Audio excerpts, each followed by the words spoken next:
Good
evening. I call this meeting of the Vista Unified School District to order at 6:36 p.m. Please rise for the Pledge of Allegiance. I'd like our student board member, Kennedy Hicks, to lead us in the pledge, please. Record of your heart. Ready to begin. I pledge allegiance to the flag of the United States of America and to the republic for which it stands, one nation, under God, indivisible, with liberty and justice. Thank you.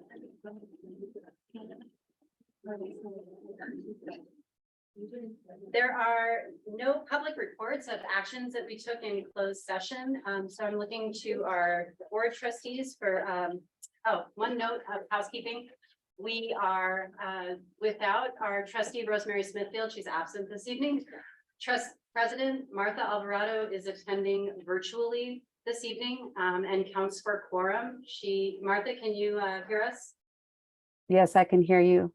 Trustee Kelly, thank you. Thank you very much. With that, I'd like to have a motion to approve our agenda for this evening. So moved. Second. It's gonna be me and you all night. It's gonna be me and Sabrina. Been motioned and seconded to approve our agenda. All those in favor? Aye. Say Aye. Thank you. This brings us to district announcements. Dr. Doyle? All right, well, thank you very much, Vice President Kelly. Appreciate it. We appreciate you sitting in for our amazing board president tonight. We would like to make a few announcements. As we always like to acknowledge some of the amazing staff that we have throughout our entire district. And I'd like to share a short video with the stars, and then at the end I'll show a picture as well. So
all right, so again, I want to thank our team for putting that together, and it's always a wonderful opportunity to celebrate our stars within Vista.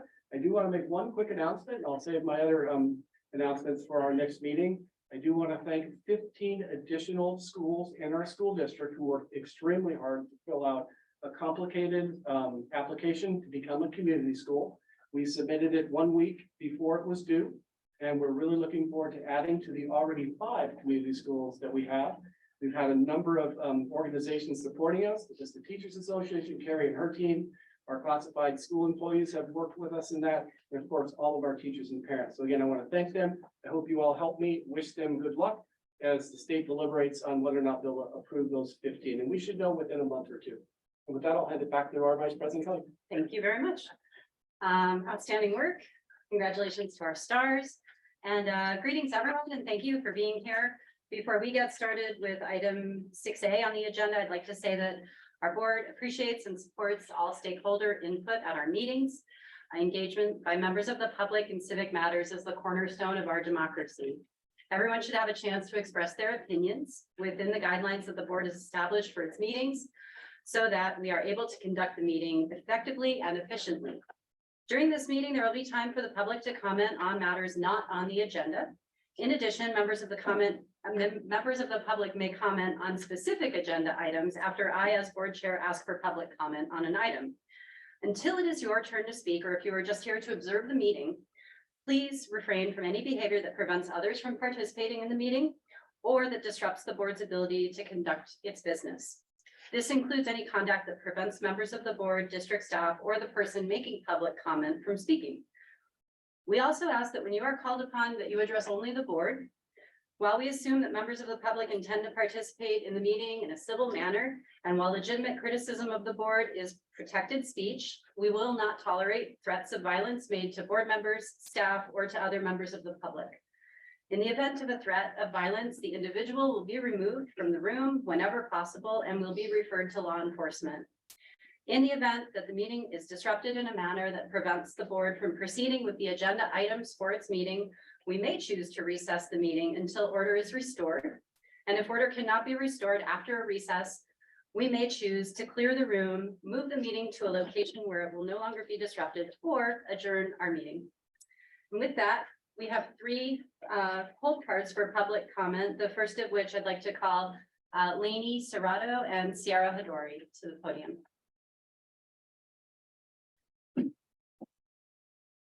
Hi, I'm Lainey and Sierra.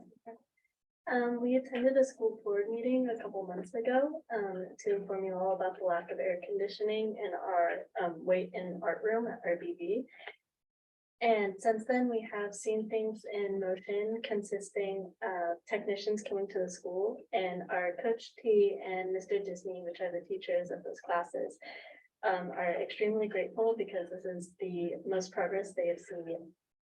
While we understand that there is a lot of projects on the facilities list, we appreciate that you guys acknowledge the issue that we brought forward. When this project got started to show progress, students were beyond grateful and showered us in applause. This could have never happened without your guys' approval, and I wanted to share the appreciation, so thank you. Thank you. Appreciate your comments. Our next speaker is Luis Sanchez. Good afternoon. I just came up here to talk about and show my appreciation for you guys and the funding you guys have done for our building on campus, and not just for RBB, but for other facilities you guys are building at Vista High School and other schools. Although I am a senior and I won't enjoy and I won't take advantage of this new building, I do have siblings that will go to Rancho in the future, and I'm just really excited that they're going to be able to take advantage of this opportunity. Thank you. Final speaker is Brian Caquera. Have I pronounced that correctly? Today, I just really want to say thank you to you guys all. I've been going to Vista Unified School District ever since preschool. And I really just want to say I appreciate all the work you guys do for our schools. Thank you.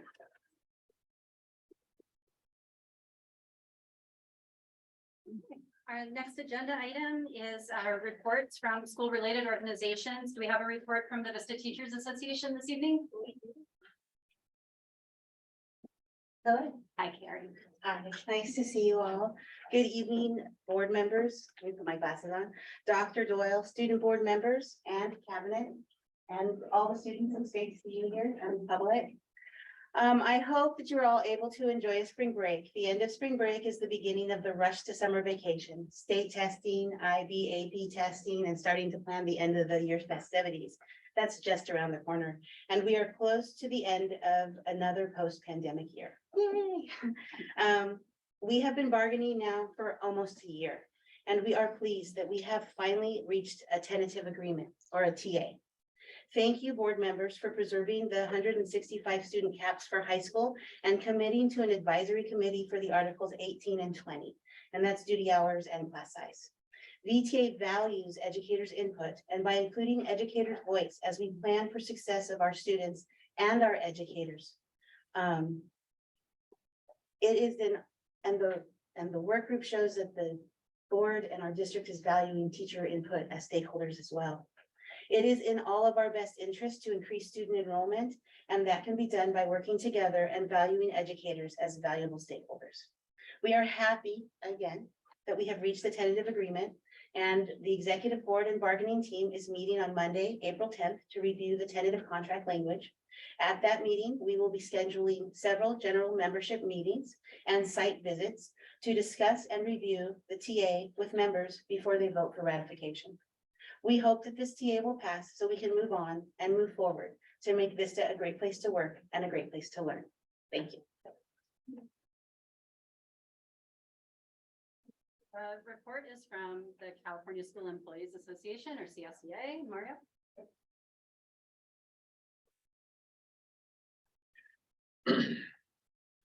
Good evening, everyone. For those who don't know, my name is Mario Bohorquez, First Vice President. On behalf of CCA Vista Chapter 389, I'm here to give you some updates. We're happy to announce that on March 23rd, an MOU on instructional assistance was ratified, and we hope the board will approve it as well.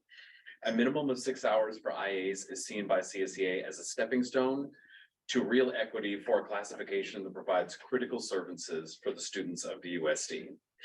Also on April 6th, an LCAP forum was hosted with the district and led by Dr. Olmsted, where CCA members provided meaningful input on ways the district can improve student services and accountability. Thank you. Thank you. Our next report is from the District English Learner Advisory Committee, or DLAC. Good evening.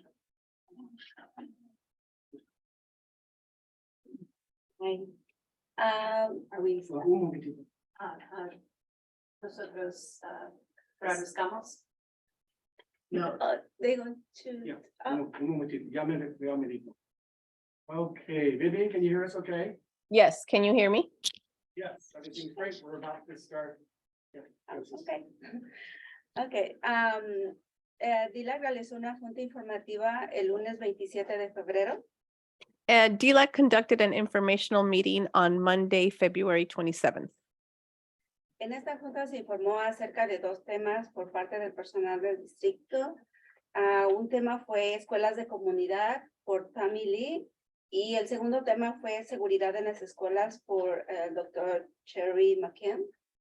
In this meeting, we discussed two topics that were presented by the district personnel.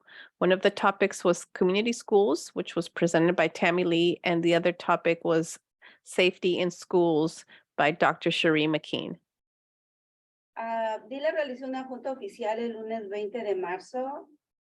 DLAC had an official meeting on Monday, March 20th.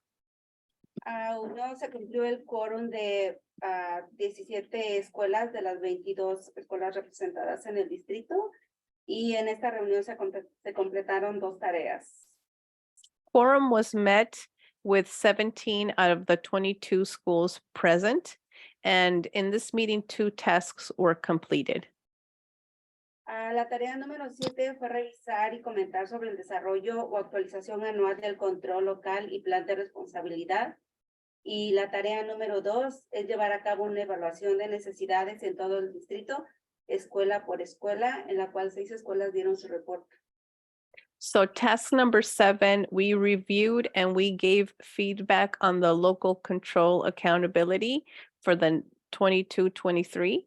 And task number 2, we did a district-wide assessment school by school, and 6 schools presented their reports for their school needs assessment.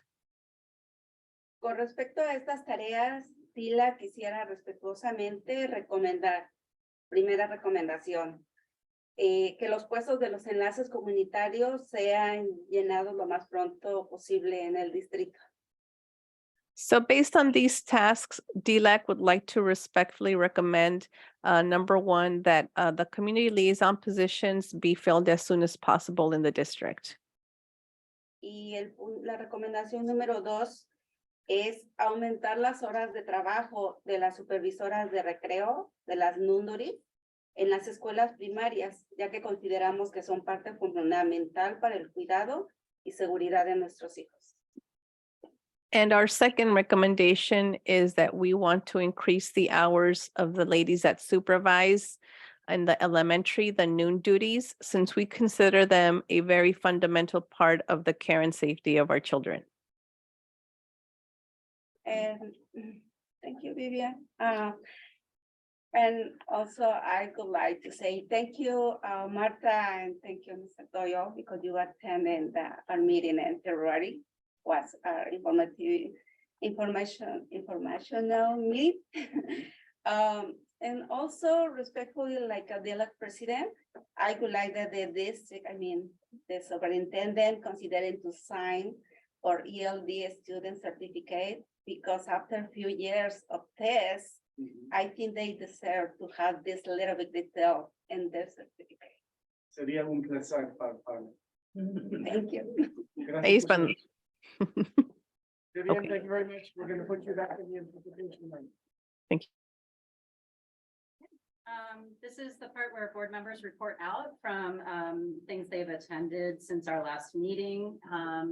Trustee Morocco, let's start with you. Okay, well, so I do want to commend Peter for the RBV did a whole thing on fentanyl that they did at the Morris Fan Center, and it was a wonderful, wonderful presentation. I learned so much. They gave out, what is it, the Narcan? It's in my purse. I have it now everywhere I go. So that was really helpful. So I attended that. I was trustee Alvarado.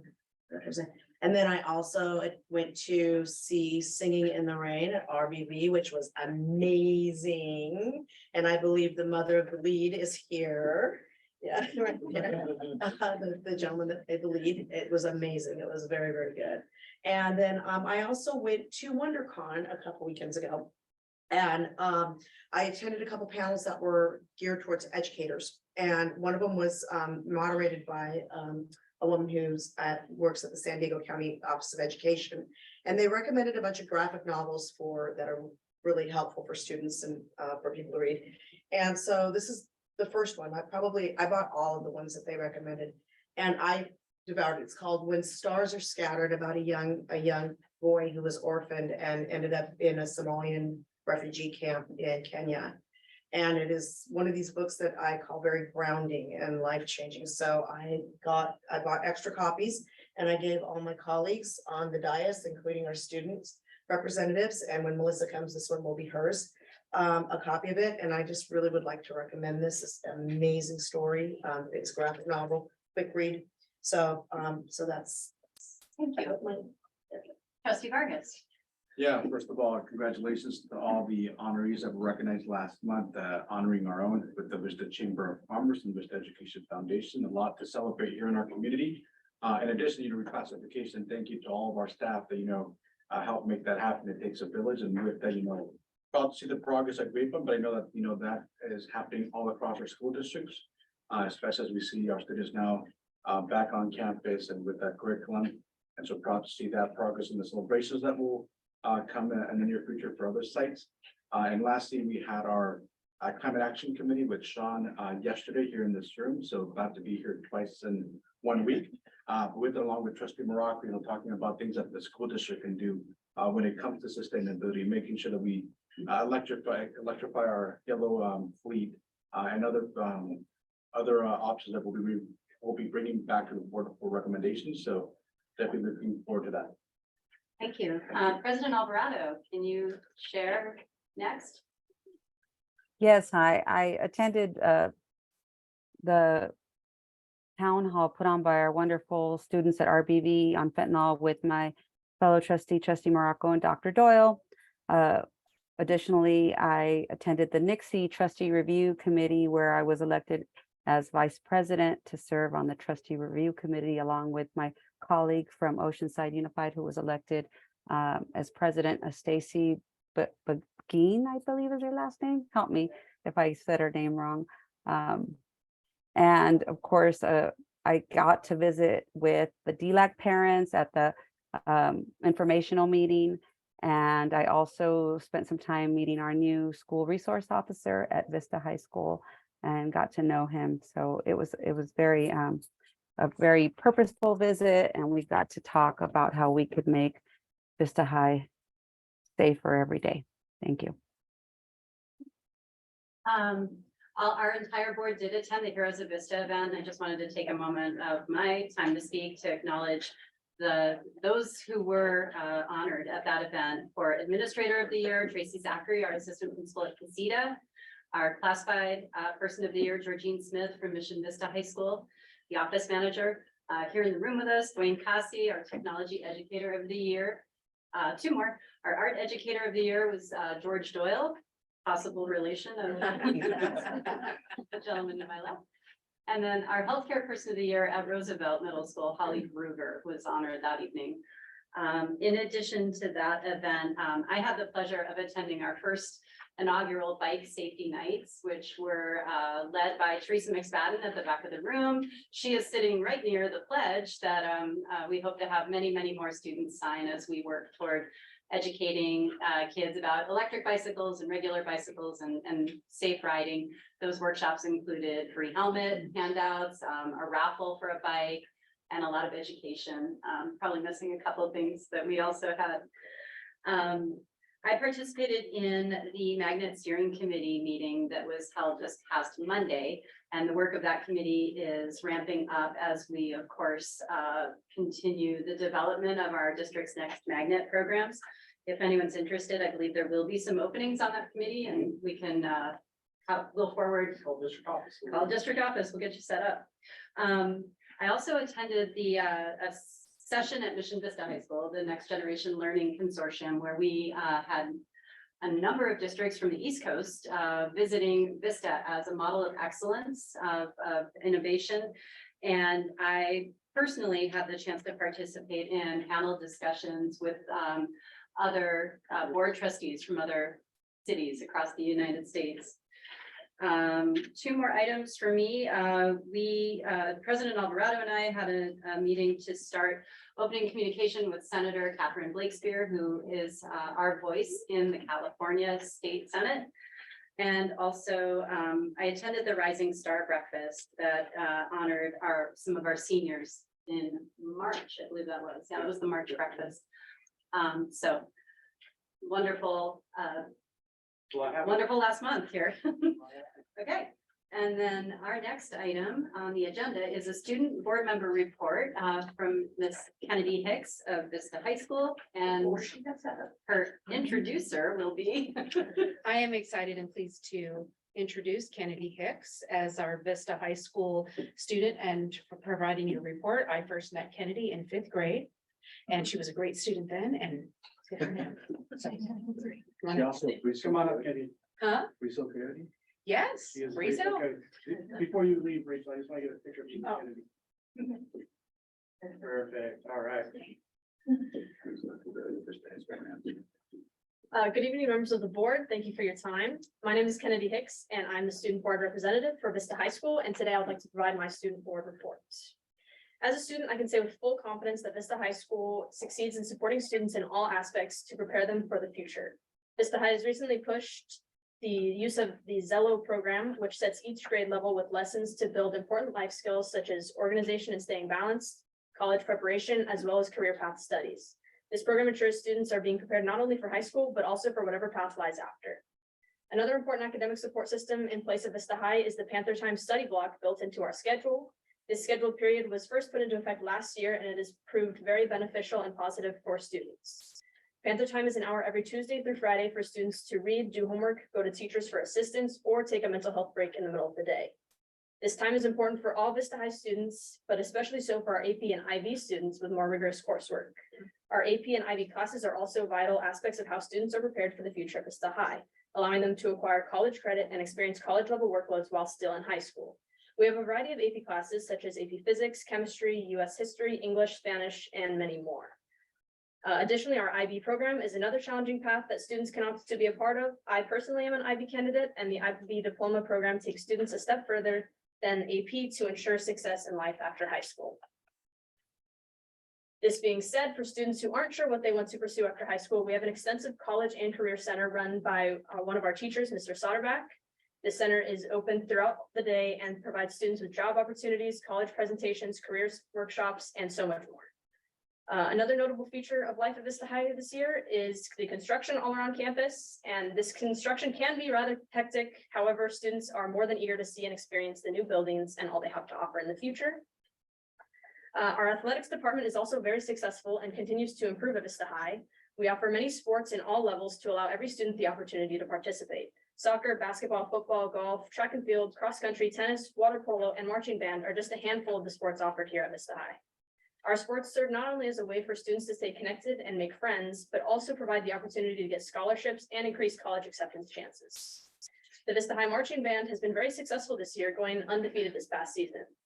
Our water polo team was also very successful, becoming the league champs, the Southern California Division II runner-ups, and placing overall number 10 in Southern California. These are just two of our programs, with more being just as successful so far this year. The Vista High School ASB program also works to make sure that while students are preparing for their futures, they also get the chance to have fun and enjoy their time at Vista High. So far this year, ASB has planned and executed the homecoming dance that hundreds of students attended, our annual haunted house that brought in students, their families, and members of the Vista community, sports rallies, and more recently, we added another dance called the Spring Fling, a dance that costs only $5 to allow any student to be able to attend. All of these events were rather successful, and we are looking forward to our prom in May, as well as grad night at Universal Studios and our future senior events leading up to graduation. Thank you for your time. Thank you.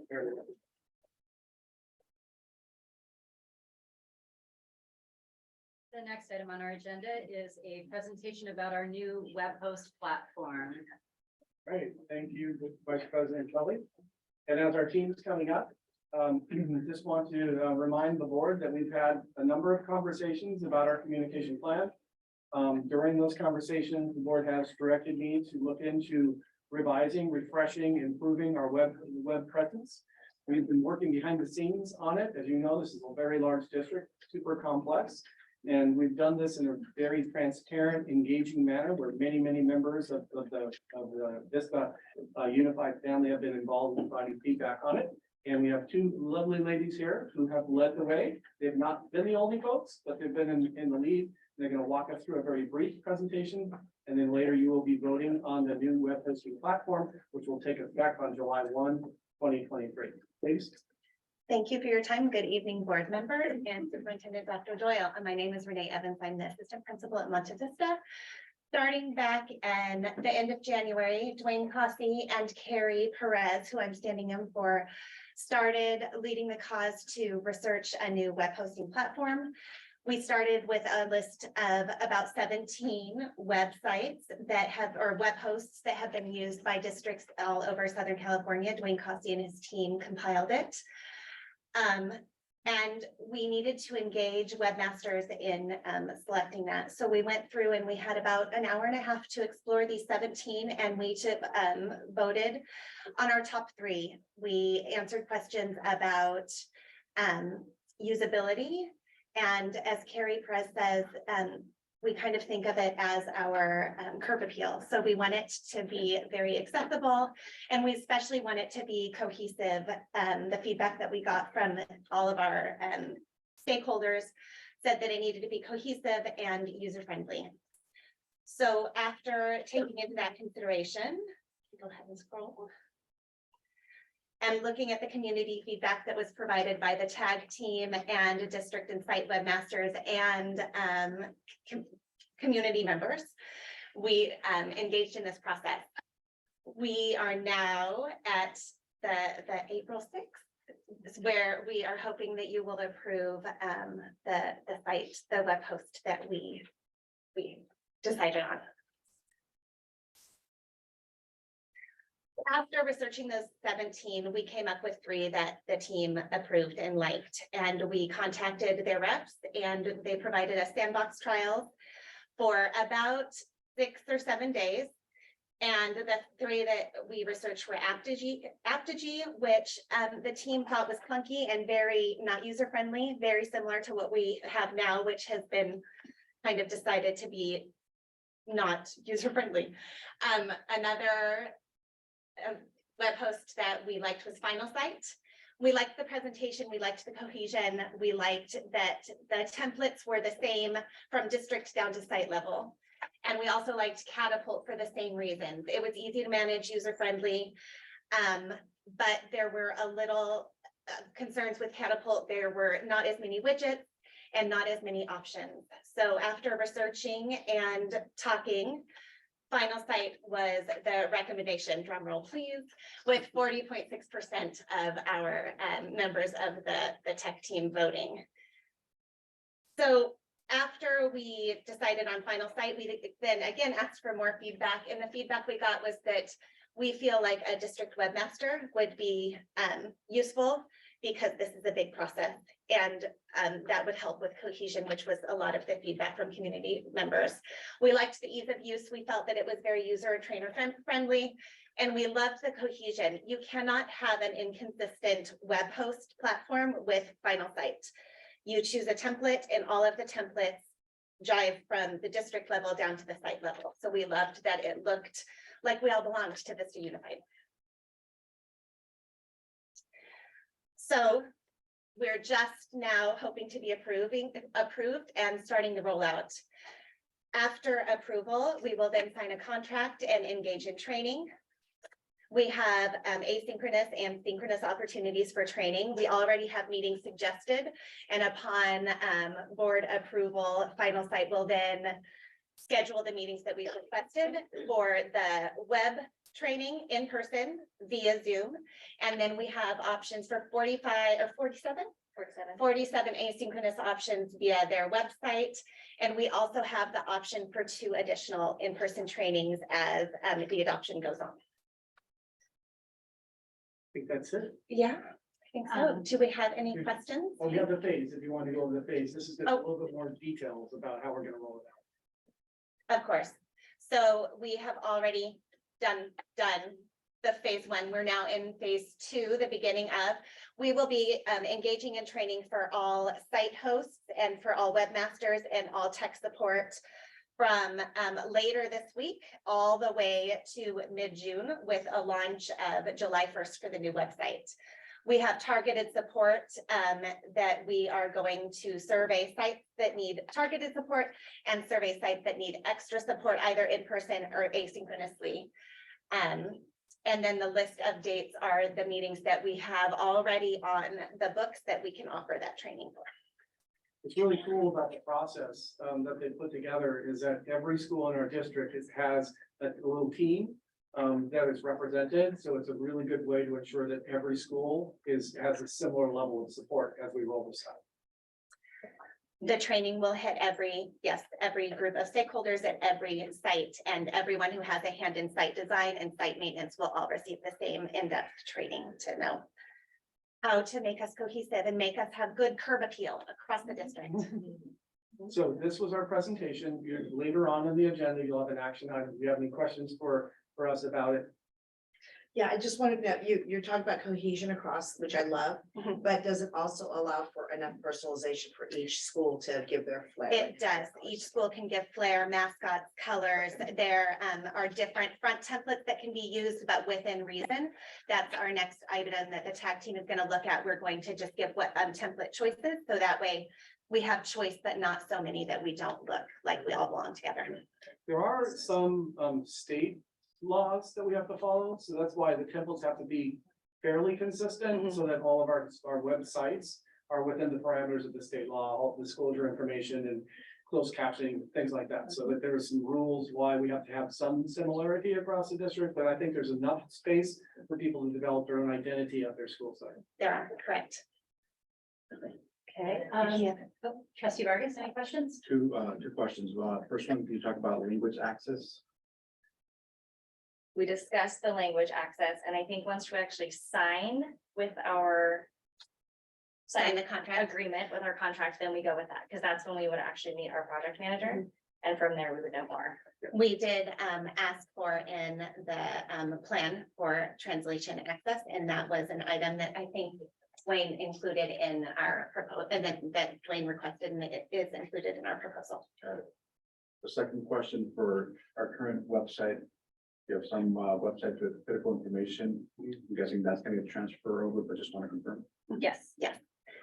Yeah, I believe that, and Dwayne, you can correct us, I think it's called migration, there's like a migration process. That's correct. So we have to identify as part of the process after we get a signed agreement, and they'll start working on the transfer process and start migrating things over and get to select what we actually want to keep. So just because they migrated over doesn't mean we have to take the same thing that we're going to, we're not trying to move trash into another trash can. We're trying to beautify the website. So we'll get the opportunity to go through that, review it, and keep what we select.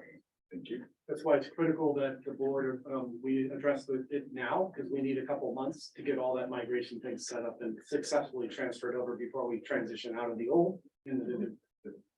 And if I'm not mistaken, that timing allows for no change until after the close of this school year, when parents and staff go to find critical information. It would be, optimal to do it like later. Correct. July 1st would be when we go live. So we will, and Teresa will be very involved in this. She's the best with the graphics. We'll be sending out mini graphics to parents as reminders that we're going to be changing. It's going to change, and we'll probably do it 10 or 15 times before we do it, and just make the change. So people are aware. President Alvarado, do you have any questions? No questions. Thank you. Student board members, do you have any questions? No. I do have a couple. Okay. You made a recommendation that we have a district webmaster, and my question is twofold. How are we currently meeting that need? And what would be the anticipated cost of adding a district webmaster? We haven't, I didn't speak to this. So for the webmaster, the current model that we have is really distributed. And so each year we do a list, Teresa maintains a list, and then we go in and my department make sure people have the right access. So it's a distributed model. And so there isn't a central anybody that says these should be here, these should be there, that type of thing. And that's why we've kind of slipped over the last 5 years and haven't had that kind of continuous look and feel. And so what Dr. Doyle has done for, which you'll discuss much later down the road in the blueprint, is identify those costs for webmaster and everything, if you want to speak to that. We've already included an action item that will propose the development of a centralized webmaster. And we will walk you through that in the coming weeks as we go over the blueprint. Outstanding, thanks. My other question was that Apogee and Catapult were very close, only about 3 percentage points apart.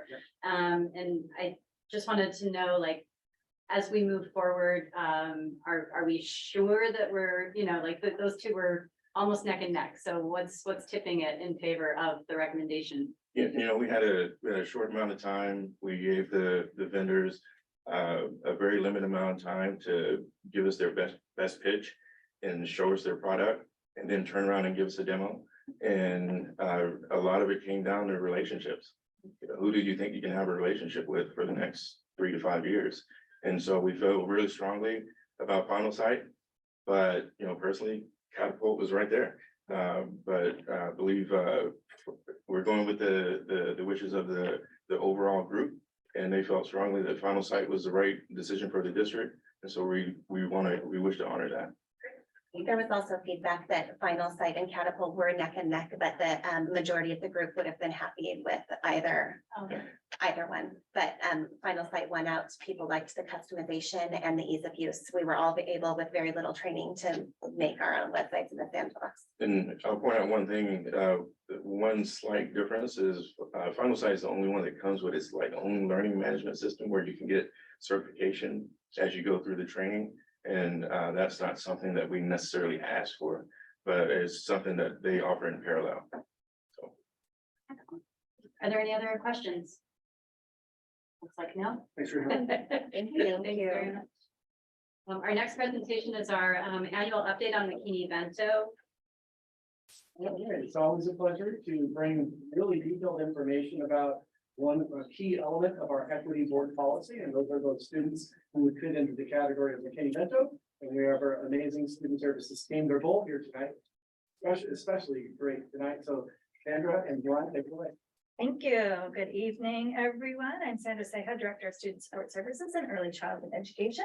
And I'm Joanne Faust, Coordinator of Student Support Services, and we're here today to provide you the McKinney-Vento annual update. So first, when you see the McKinney-Vento Assistance Act, it directs educational supports and services for youth that are experiencing homelessness. Student Support Services leads the implementation of the related board policies and administrative regulations to align, which the last one was updated in the fall of 2022.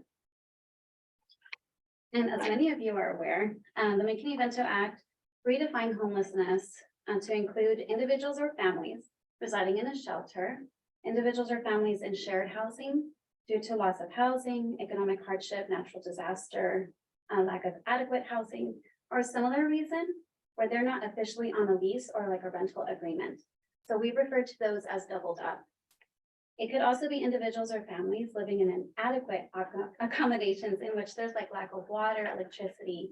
And it's also individuals or families living in a hotel or motel due to loss of housing, economic hardship, or so forth. It could also be if it's like in a vehicle or something like that.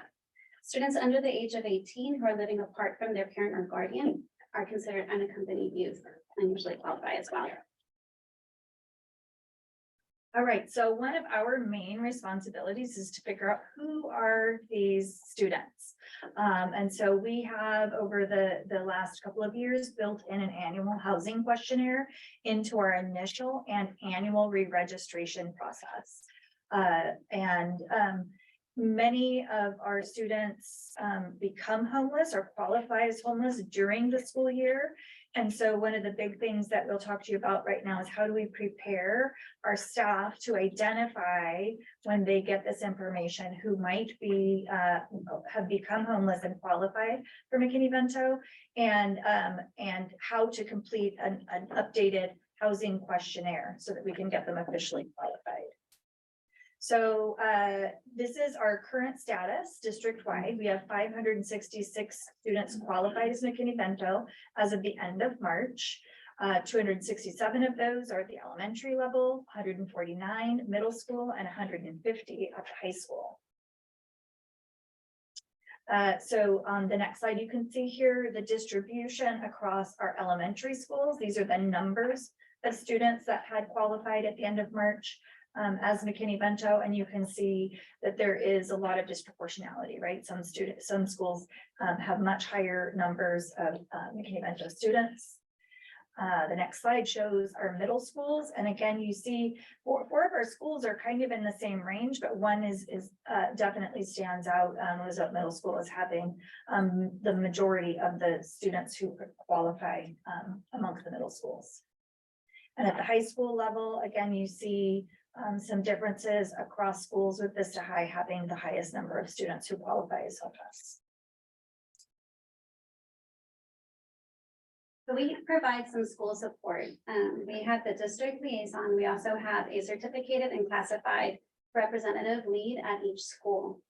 With the professional development that we provide to school sites, some key points that we go over is, for example, data regarding students who are homeless, who qualify, also even absenteeism. We provide a video too to have a personal story to relate to. We discuss why it matters to support and protect the rights of our students. And we also go over recommended best practices. The professional development we've provided so far this school year has been, for example, 1 hour for administrators, social workers, counselors, and the site leads. We also had a recording. So if someone was unavailable to attend, they were able to view the recording. We also had a Google form so you can specify when you attended or if you saw the recording. We had 30-minute refreshers that people were able to attend. We had a 1 hour training for community liaisons. We also had a parent workshop to review all of the rights and also get ideas about how we could support the families. We included items also about McKinney-Vento for attendance tests twice during the school year.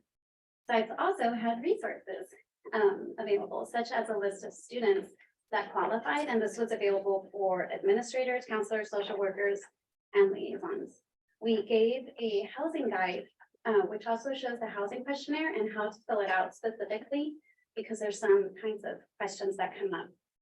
The training about McKinney-Vento also had a query so that people could look at the recent list of students, because sometimes students move, sometimes there's additional students.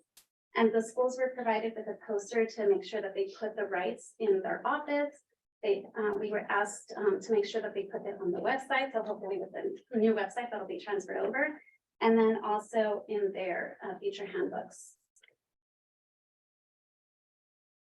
So one of the things that we do is making sure that we remove the barriers. Once we identify the students, it's our collective responsibility to ensure that McKinney-Vento students have equal opportunity for success, including removing barriers to enrollment and attendance. The students that are McKinney-Vento, they have the right to remain in the school of origin, which means in California that it's the preceding 15 months. So it could be different schools that we're talking about, regardless also of living in the Vista Unified School District boundaries. We support with partnerships with our own transportation department, with the NCTD, with Pronto Passes, for example, Hop Skip Drive, kind of like a very safe Uber, and mileage reimbursement. Right now, we have 20 students that are on Hop Skip Drive, 8 that have mileage reimbursement, 2 that have been given Pronto Passes from us. They usually go to the transportation department as well. Last year, we spent about $20,000 for Hop Skip Drive. This year, we're projecting more around $40,000 to $45,000. We spent around $4,000 this year for mileage reimbursement. We also support with school clothing and shoes. We do this mainly with the assistant fleet. We work with the North Coastal and we also work with the Inland. With the North Coastal, they work on more with JCPenney. So we had 2 events. We usually have 2 to 3 events. Last year, they focused more on middle and high school. This year, they've been more focused on elementary. With the Inland, we worked with Kohl's, and that was on a Saturday. That had more of a mix. We have liaisons that have helped a lot since March of last year with phone calls and so forth. Social workers also support. And then if we don't have the entire list of students, then we ask also administrators and counselors if they can help us coordinate. We monitor the list to make sure we consider who hasn't attended in the past either. So that people all have an opportunity to attend. We consider the siblings, the schools with more needs or more students, or recent events such as the mudslide. They also help with situations as well. So social workers usually are the ones that are contacting the assistance lead when we have a specific situation. Other organizations have donated items as well, such as backpacks. We had like around 200. School supplies backpacks, those were 50. Headphone sets, about 50. We ordered also anything that we can. We make sure that it's in English and Spanish. We also provide emails to families about any recent events or upcoming events that they can attend. The social workers support with the highest needs, especially with community agencies. And they're the ones that are communicating mainly regarding those specific needs. They also work, for instance, with Shariah's Closet, who also has clothing for students. They've attended like the Kohl's event where they monitor, they have home visits. They work with the assistance league so that if families weren't able to go to JCPenney, they still collect all of the clothing, they pick it up and they bring it over to the families.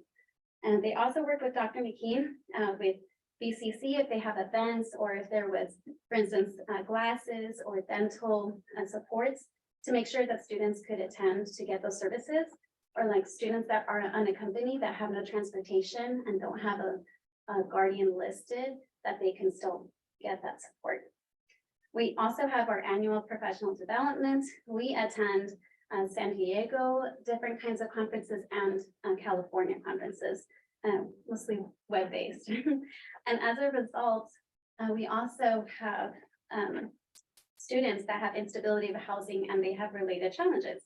So some may need additional support with graduating high school.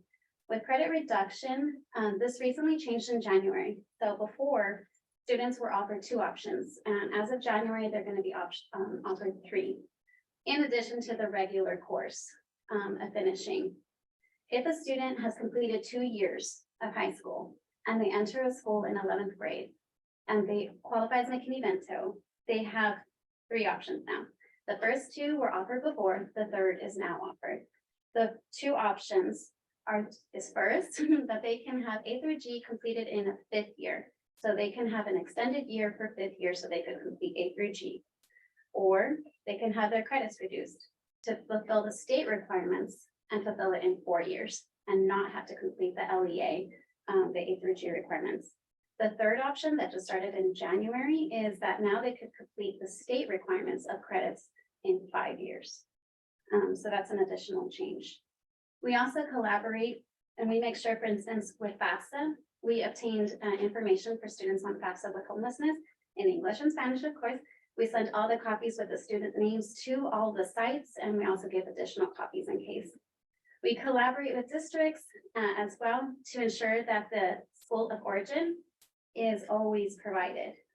We support with disputes and information. So for example, in California, if you qualify as McKinney-Vento like in 9th grade and you don't in 10th grade, you still have the right in California to stay at your high school, the school of origin, all through high school. So that's an example of a dispute that may arise that we support. So the last little bit, Joanne is very generous in saying we, but she is definitely the lead and has done the lion's share of this work and coordinating and working with staff. She's definitely committed and passionate to making sure that all kids have what they need. And as a result, direct result of all of the hard work that she's put in, we sailed through federal program monitoring and got very high commendations from the gal that was the McKinney-Vento reviewer. So we're super proud that we're recognized by the state for all of the work that is happening to support our students. Thank you both for your help. Do any student board members have questions? No, any of our trustees? I always have questions. Couple things. I have two things. Well, first and foremost, the staff, the assistants that we're providing for these students, I see clothing and shoes and school supplies and stuff like that. What about hygiene? I know especially for the girls, that's, you know, they need supplies. Do we provide that? Do we have any sort of, what, you know, is there, you know, showers and things like that? Do we? We have 2 different options and we're still looking at more, especially from the school year. So for example, there are some schools that actually have it, and it was really pleasant to hear at General Murray that they actually have items for students such as that. We also, through the Assistance League, that's an additional item that they would support with. Yeah. And so with all those additional needs that we sometimes don't think about that are important. Right. They provide with that. And then in addition to that, sometimes when it comes to hygiene and feminine needs, we also support with teen parents, for example, like expectant mothers or new ones to support in that way. Yeah. But we're looking at additional supports because that was one of the things that we wanted to look at. For Yeah, next school year. that's an important one. That's one that I always feel that really tugs on my heart when I hear about that. These poor girls that need these supplies and they don't really have access to them. The other one is, and this is, I know that Palomar several years ago and I think it was through the state of California, that they allowed students who were homeless to be able to park overnight in their parking lots and have access to restrooms and things like that.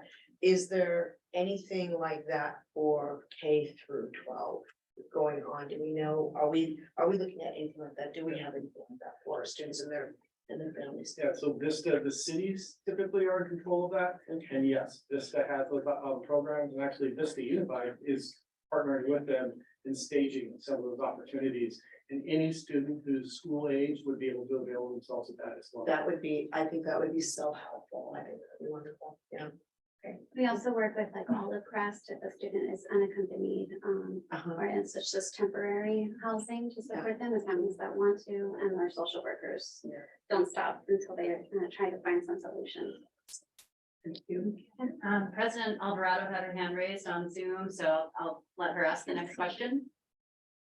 Yes, hi, thank you for acknowledging me. I recently visited Maryland, and the principal there talked to me about his school having like the highest percentage of homeless students as identified by the slide. he said that many of them are at Operation Hope. So I'm wondering, how are we collaborating with our shelters, whether they be transitional or long-term housing, in terms of better meeting the needs of our students who are living in those shelters? There's other ones too. Lifeline, no, not Lifeline. There's other ones all across North County, but are you collaborating with those directors? Yeah, we mainly communicate with our social workers through those agencies, so they have a working relationship with them. And also with Maryland specifically, we had the recent JCPenney event, for example, and then we made sure that we reserved certain slots because we knew about the recent events. And then when certain slots weren't filled out, I reached out to Mr. Lubetta asking if he can help me make sure that I fill in those slots, and that we check that they match the students that have them. That's like, for example. Yeah, so we do try to coordinate. And I would just tag into that, having been the principal at Foothill Oak, we also took in many students that were in shelters, and the school counselors at those schools also have very well-developed relationships. And there's a lot of two-way dialogue between the shelter and the school to make sure that the family's needs are being met. To add to that, for example, like at Vista High School, there was one counselor, Nikki Algain, who was consistently every day working with the family, the social worker, the administrative team to figure out how to support the students. So there's people that coordinate, but in the end, it ends up being a team effort. Trustee Vargas, any questions? Yes, do we get additional funding from either the state or the federal government from the event? There's a specific amount that is taken from the Title I. Kelly Fleming goes over that, and then we plan out for the next school year. So for example, this year, we're going over how we saw an increase in the mileage reimbursement and Hop Skip Drive, and trying to plan for next year. And what are the needs? We also have additional ARP funding that we're planning to spend by September of 2024. That will also support students when we're looking at what is an investment, because it'll be done in 2024. So we're getting ideas from parents and students too. Yeah, and the reason I ask is back in 2017, we had 2,965 event students, 2,700 that came from double up. So it sounds like I'm not sure if we're missing a certain number of students that are doubled up. But I'm like looking at the city numbers, like we haven't done a lot of affordable housing or middle income housing. And with that, I'm like, it's hard to believe that we have solved the housing crisis, because that's what everybody's talking about in the community. And so survey, like, we're probably missing some folks there. So that was part of our discussion in our FPM review. And we knew that was a question that was coming, like, why did you go from such a high number down to where we are right now? And a major part of that is the way we were identifying students before. Once they were identified, they were entered into ARIES and they were never then reviewed. So once they became McKinney-Vento, they stayed McKinney-Vento. And so we actually were, over identifying. And so that's when we started to do the annual certification every year to find out who continues to be. So a big drop in our numbers came from that after we stopped just carrying people over and having, asking the questions. Statewide though, the reviewer mentioned to us that the numbers have dropped significantly. They're not entirely sure why that is, and that it could be that people just aren't wanting to come forward, or that they've moved out of state. So it's not quite clear, but the numbers have dropped significantly across the state. And it is something that we want to look into. So we want to, for example, put the posters of McKinney-Vento and the rights in other places other than the school office. So if they don't go to a school, that they know their rights, so they show up at school about knowing their rights. Yeah, because 2019, it's 1,300 total, and so like it, dropped in half, and then now we're at 600. So it's like looking pretty good if we're solving homelessness and housing. I think that's a different conversation. But with the, on the community engagement, so there's a survey that's put out there. What other forms of outreach are we doing to the community? One example is we work a lot with other organizations and with like even JCCS. So for example, when I go visit JCCS or have conversations with them about returning students or students that are actually there by choice, we end up discovering that there's students that qualify. And a lot of times it's having those conversations, those personal conversations, or doing the home visits.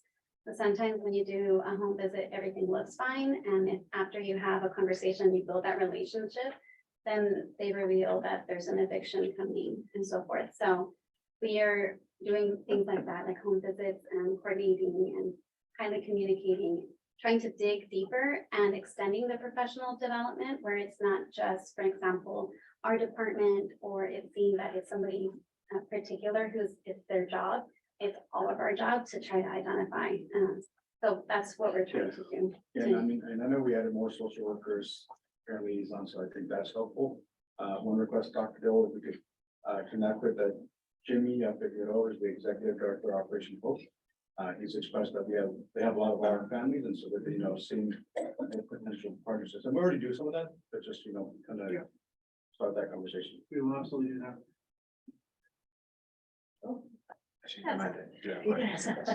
Kind of picking up off of trustee Vargas's question, there's definitely been a number shift. My question is sort of, there are students who have homes but have still plenty of financial struggles where I think some of the assistance with materials or clothing could be equally helpful. So I'm wondering, and this could just be a reflection of my lack of knowledge on current policies, but are there any existing programs that help students like that?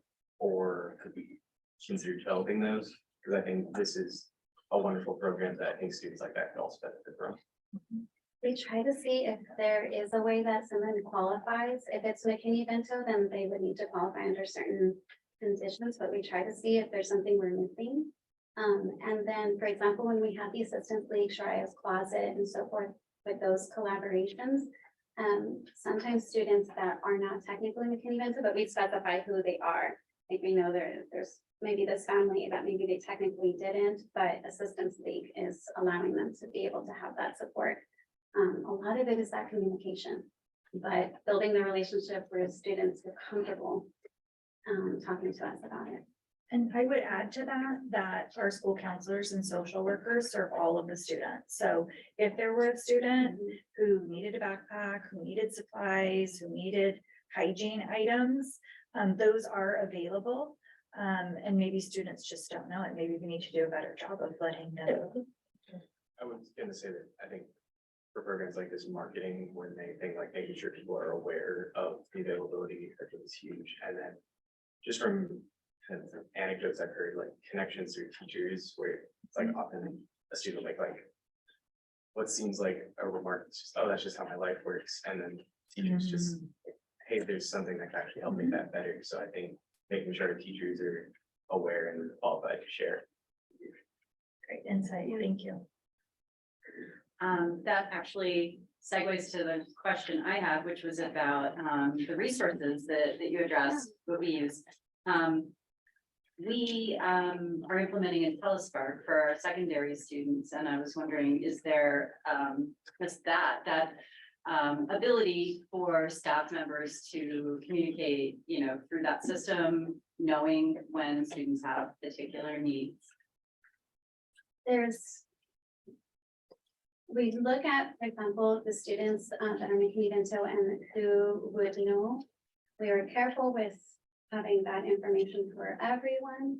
But when it's a need, then we communicate that with the counselor, social worker liaison, and then with the respective teacher if there's a certain situation. So it's a balance of being able to protect the confidentiality and then at the same time making sure that we're supporting the student. I don't know if you want. But we can also definitely follow up with Nicole Allard with the IntelliSpark and to figure out if there are any other ways to draw an access between students and their needs and the work that we're doing. Yeah, there is a program, and this is separate, but it's a program that we're looking into where it would flag words that students say. So maybe they would write something like, don't have a home or something like that. And it's going to flag it for counselors in secondary schools, where even if they erase it, it'll still get flagged and they'll be notified. about what the student wrote. So maybe that's a way to. Yeah, so say, Internal communication could benefit. Thanks. Are there any additional questions or follow-up items? Just one more. I know that like way back when parents had to fill out the free and reduced lunch applications, a lot of times there were issues because the students were embarrassed or they would either return them or anything.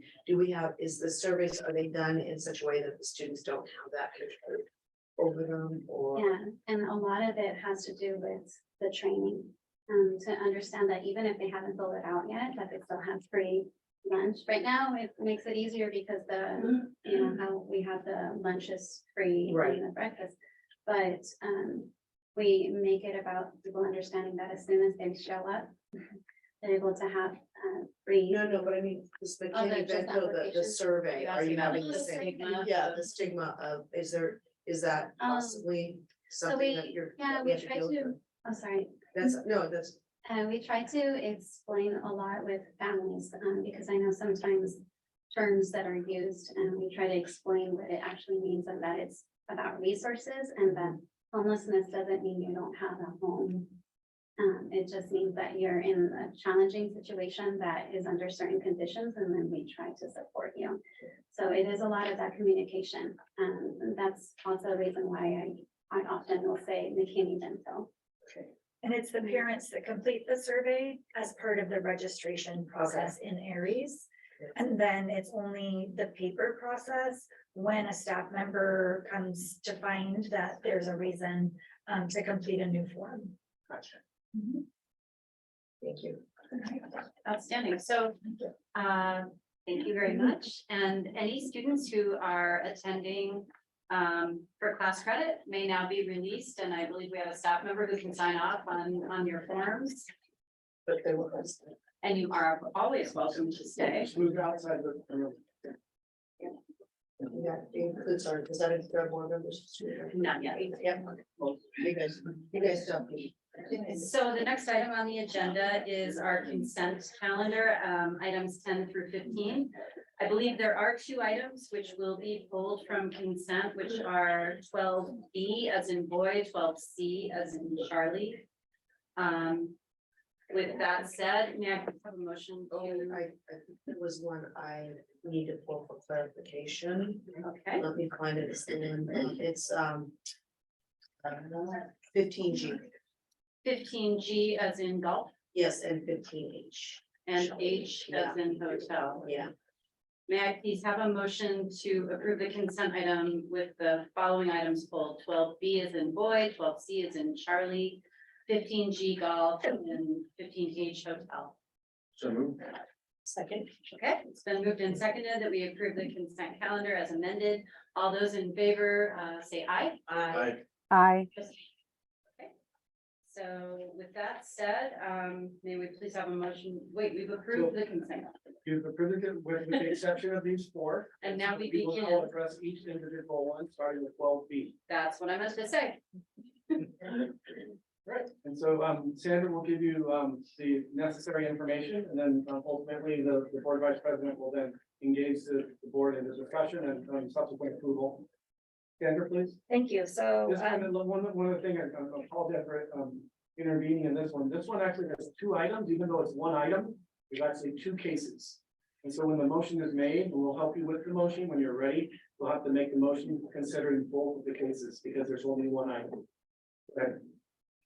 all right, so I will give you the recommendation for case number S 18-2022/23. The administrative hearing panel recommended a 1-semester expulsion on suspended enforcement for the student to attend another comprehensive high school in the district. Is there any disagreement with the panel's recommendation? With that, I'm gonna make a recommendation for expulsion with services at Lifeline. I will second that.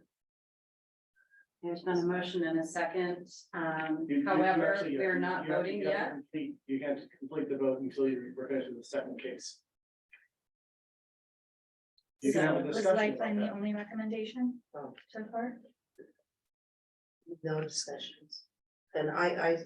President Alvarado, do you have any questions or recommendations regarding the first part of this agenda item?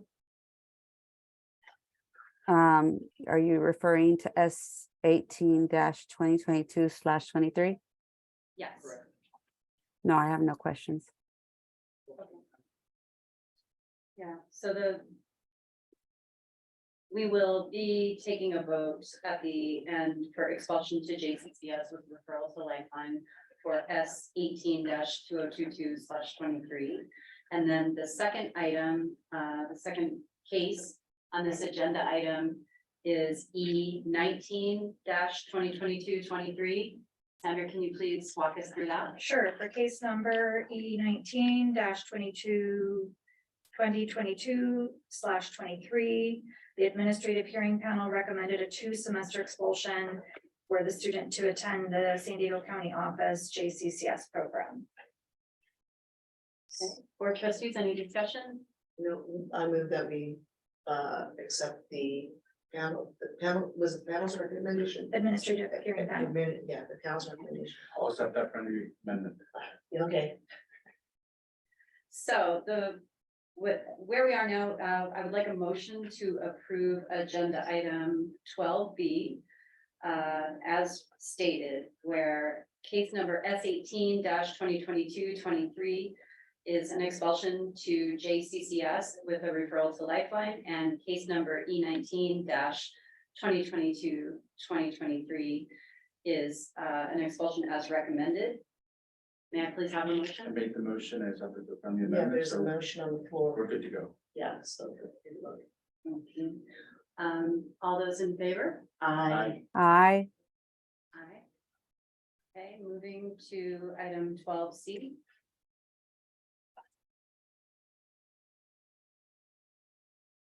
Right. Item 12C is a consideration of a student records challenge, and at this time, we request the board's decision to either approve or deny the parent's appeal to change the student's records. I would like to open the floor for board trustees to state their thoughts on approving or denying 12C. Make a motion to deny the recommendation and accept the recommendation from our district staff. I second. There's a motion and a second to deny the parent's appeal for item 12C. All those in favor? I, Aye. Thank you. Okay, that concludes the 12s. Moving on to item 15G, trustee Morocco. yes. Can you please walk Okay, us through so- your questions? All right, so what is this oracle? You're coming, Amy's coming up right now. She had her amendment. Okay, yes. He's needs a little accommodation. That's okay. No, do not apologize. Thank you, Amy. So this was an interesting one. So back in 2019, when we passed Measure LL, the district had set up what's called Fund 2139. The board passed a resolution back in June 2019 on how the county treasury should handle the funds. Well, the treasury did not quite implement according to our resolution directions. So they have been depositing interest in an old account, and we've just been manually moving it to the correct account. We have been finally able to get a resolution where the treasurer has acknowledged they implemented it incorrectly. However, they won't fix it until we pass the same resolution, letting them know that the directions that we asked for back in 2019 are still the correct directions on where to deposit the revenue. Okay, so the reason why I ask is the name Oracle, does it have anything to do with the corporation? Oracle is the name of the software. So the county, while we've migrated to PeopleSoft, there is an old legacy Okay. system at the treasury where they still run their accounts through Oracle. So I'm a stockholder, of Oracle, not a major stockholder, but I own a few shares of Oracle, so I will be abstaining from the votes on both G and H because of that, so that there's no appearance of impropriety at all. Okay. Okay, Make a motion to approve 15G. Second. there's a motion and a second to approve 15G. All those in favor say aye. All Aye. those- Aye, I'm an aye, so 3 ayes. Any opposed? Any abstentions? Extension. Okay. And now may I please have a motion for item 15H? Make a motion to approve 15H. Second, There's a motion and a second for approval of item 15H. All those in favor say aye. Aye. aye. Aye. All those opposed? And any abstentions? One abstention. Thank you. On that note, we are moving on to. Yeah, we have an opportunity here to take a 10-minute recess and resume at 8 p.m. with item 16A. Our high school student board members may be dismissed or may stay on. We'd love for you to stay on if you're interested, but if you have homework, off to it. Thank Martha, you. we'll see you in 10 minutes.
Meeting back to order with agenda item 16A, the approval of appointment of members to the Asset Management Advisory Committee.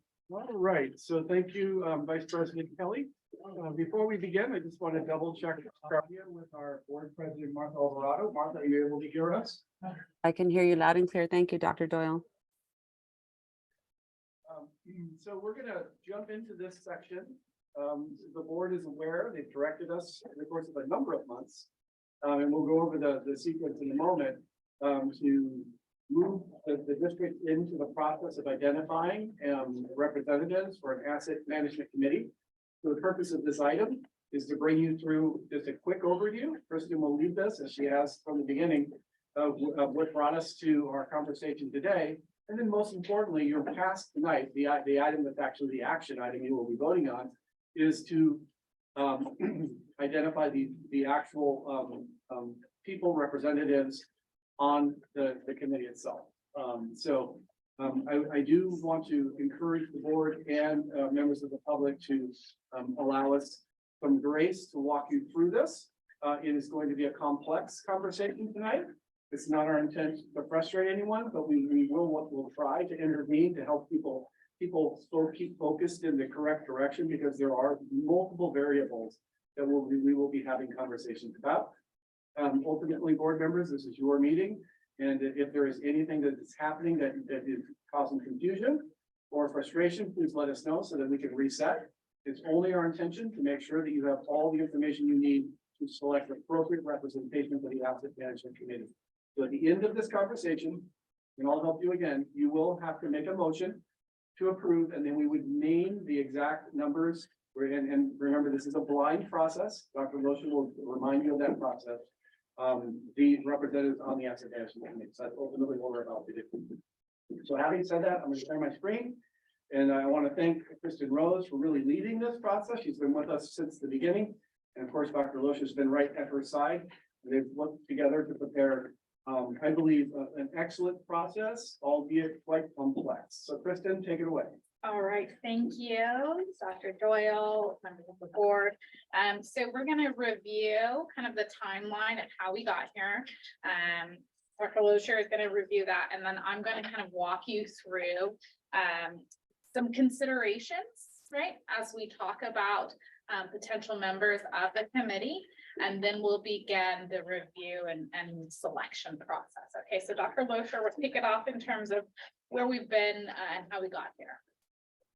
Thank you very much, Kristen. So we're going to take us back a little further than January 9th, just for our recollection and memory. We've been engaged in a long-range facility master plan process for over 18 months at this time. One of the critical areas of that is looking to the future. And as you're looking to the future, you take a variety of items into consideration, including district demographics, enrollment data, and a variety of other factors, which led us to a discussion on January 9th, 2023, that we should be engaged in a conversation as part of our fiduciary obligation to the community to talk about the number of schools that we're operating. On January 9th, we received direction to start that process of what's called forming a district asset management advisory committee. On January 19th, the board passed a formal resolution for that committee to be stood up and for that process to begin. On February 8th, 2023, we began getting the direction and scope on what data that we should be looking at and what items we should start looking at. And we began looking with you at elementary, middle schools. We presented the data of age, facilities, comprehensive condition of facilities, enrollments and logistics, site suitability, and a variety of equity factors to take into consideration. We brought that data back to the board on March 2nd, asking if there was any further narrowing of scope before we stood up this committee during the time we were collecting applications. And the narrowing of scope was narrowed to for elementary schools, Beaumont and Monte Vista, and for middle schools, Rancho Minerva and Vita. That led us to this date on April 6th, which is the selection of membership of the Asset Management Advisory Committee. When we take a look at the actions that have been taken by the district administration since that January 9th date, we've been attempting to communicate in a variety of ways with the community. We want to be transparent and we want to make sure that we are out there. The following is a listing from January 9th all the way through March 6th of communications that have gone out to the community, and they are linked within the presentation for any community members should they want to engage in those. As we look in terms of what occurred after the naming of those 4 schools, we immediately went out with the superintendent, myself, Kristen Rose, and a small group. We held staff meetings on March 6th and 13th to cover all 4 sets. Why the 6th and the 13th? The 13th, there was a pre-existing meeting with the staff at Beaumont. They were afforded the opportunity to move their staff meeting forward. They chose to keep it on the 13th. They were comfortable with that, and we wanted to accommodate them. But we met with the other 3 schools on March 6th. For community forums, we conducted 5 public sessions between March 9th and through the 22nd of 2023. In the media, the superintendent's office sent out media releases about what we were doing. A variety of news stories were published from the Times of San Diego through KPBS, ABC 10, Coast News, and Voice of San Diego, including their coverage of an event at Rancho Minerva where several hundred parents were in attendance, and that occurred on March 23rd, 2023. For the application process, I'm going to walk you through the timeline, and Kristen Rose and I are going to begin to start handing things off. But I'm going to walk you through the timeline as that was handled by my office. And then I'll also walk you through the process of what happens when an application arrives, because the applications that you're reviewing this evening are blinded applications, meaning that we removed key identifying factors. So that way we were judging people based upon substantive items, but not necessarily having their names in front of us. So we're not really looking at anything else other than the substantive items. So we opened up online on February 21st, 2023 at 5 p.m. That was Friday at 5 o'clock. And there's no legal requirement for the number of days that you are to have such an application open. In this particular case, a reasonable requirement is considered 10 days. We went with 30 days open. So that way we would have a lot of time. So the closing was March 21st. And the application timeline was closed at 5 p.m. The submission process is you could submit via mail. If we could get a timestamp, you could drop it off at a school, you could scan it, you could send it in. We didn't want to create any barriers. So all forms were accepted. Submissions were blinded upon entry. They actually had a tagged identifier number. You're receiving the simplified number where we, after the fact, labeled them 1 through 20. And we'll walk you through that process of what you're going to be looking at. There's a separate identifier number that corresponds to a sheet, and that information is blinded from all of us. The initial screening criteria was done by a neutral staff member that did have access to items before they were blinded. That staff member was not allowed to review any of the questions, just the overarching information, and to just check things off. They were looking for complete lists of the application, making sure signatures were in place. They did a quick eligibility check to check the addresses to make sure it was inside of the district. They checked for accuracy of application. For example, sometimes people just make honest mistakes. So they just took a look to see if somebody might have listed information in one area that seemed to contradict it in another area. So it was a good-natured review. And we also reviewed the disclosure statements. That was the final statement on the item. And a disclosure statement simply was one where you disclosed if you had ever worked for the school district, had a relative that was working for the school district, etc. There's nothing wrong with that. It will clearly see in the criteria. You can work for the school district or have a relative, but we wanted to be able to out front address if there might be any conflicts of interest. When we received the disclosure statement, as far as we could, we would blind that statement as well. So we didn't name the person, we just sort of named the circumstance. If they named a school that their family member was at, we removed the school that the family member was at or other identifying factors. Okay. And so in your board packet, you've received the blinded applications. Hopefully you've had a chance to review those, and we want to go over some considerations as we move forward in the selection of the final committee. So the primary consideration that we recommend is a balanced committee approach, right? So we want to make sure that we have a variety of perspectives. This is a long-term committee. It stands for approximately 2 years. And so making sure that you have as much equal representation from across your district is really important to getting really useful in a collaborative process. So membership that promotes dialogue, objectivity, and trustworthiness.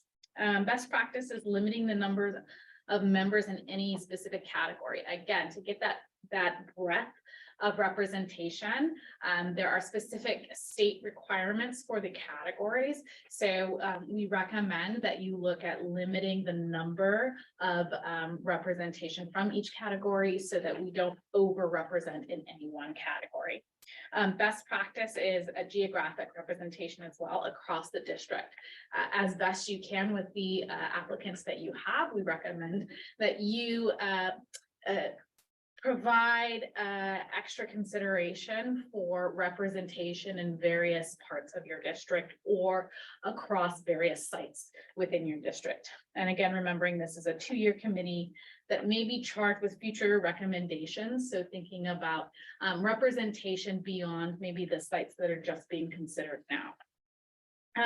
In regards to the number of applicants and category considerations, consider that categories that may represent equity. So we look at that as kind of a multiplier. That's a plus, right, for that person, for that applicant. Consider some of those items that are kind of minimum requirements and may not be, extra factors for you. For example, that someone lives within the district, that is a category, but it's kind of a minimum requirement. They can and then those that may imbalance the committee, right? Again, it's balancing that over-representation or under-representation. Categories may not always be clear. And so that's where really looking at the applications comes in and whatnot. And then many applications fall into more than one category. Okay. And so as we move through the process, what we've done is kind of pulled potential candidates per category for you to evaluate and look at. And we'll kind of narrow things down as we go. And I think that will make it a lot easier for you. And then the number of applicants and a balanced committee size. You have the choice to choose between the 7 and 11 committee members. One of the things I would suggest to you is that in order to have majority votes and kind of a balanced approach to how you make those recommendations, that you would consider an odd number of committee members. All right. As we get ready to engage in this process, certain things that have come forward during this that we want to make sure that everybody has access to. We received during the general application review process 20 applications. However, we don't have 20 applications. We actually have 21. The 21st application pertains to something that we need to consider in addition to our state requirements. Our state requirements are for 7 members of various backgrounds that we'll be going through. However, we also have something that I like to celebrate here in the Unified School District. We have an agreement with most of our collective bargaining agencies that they can have people that are on it.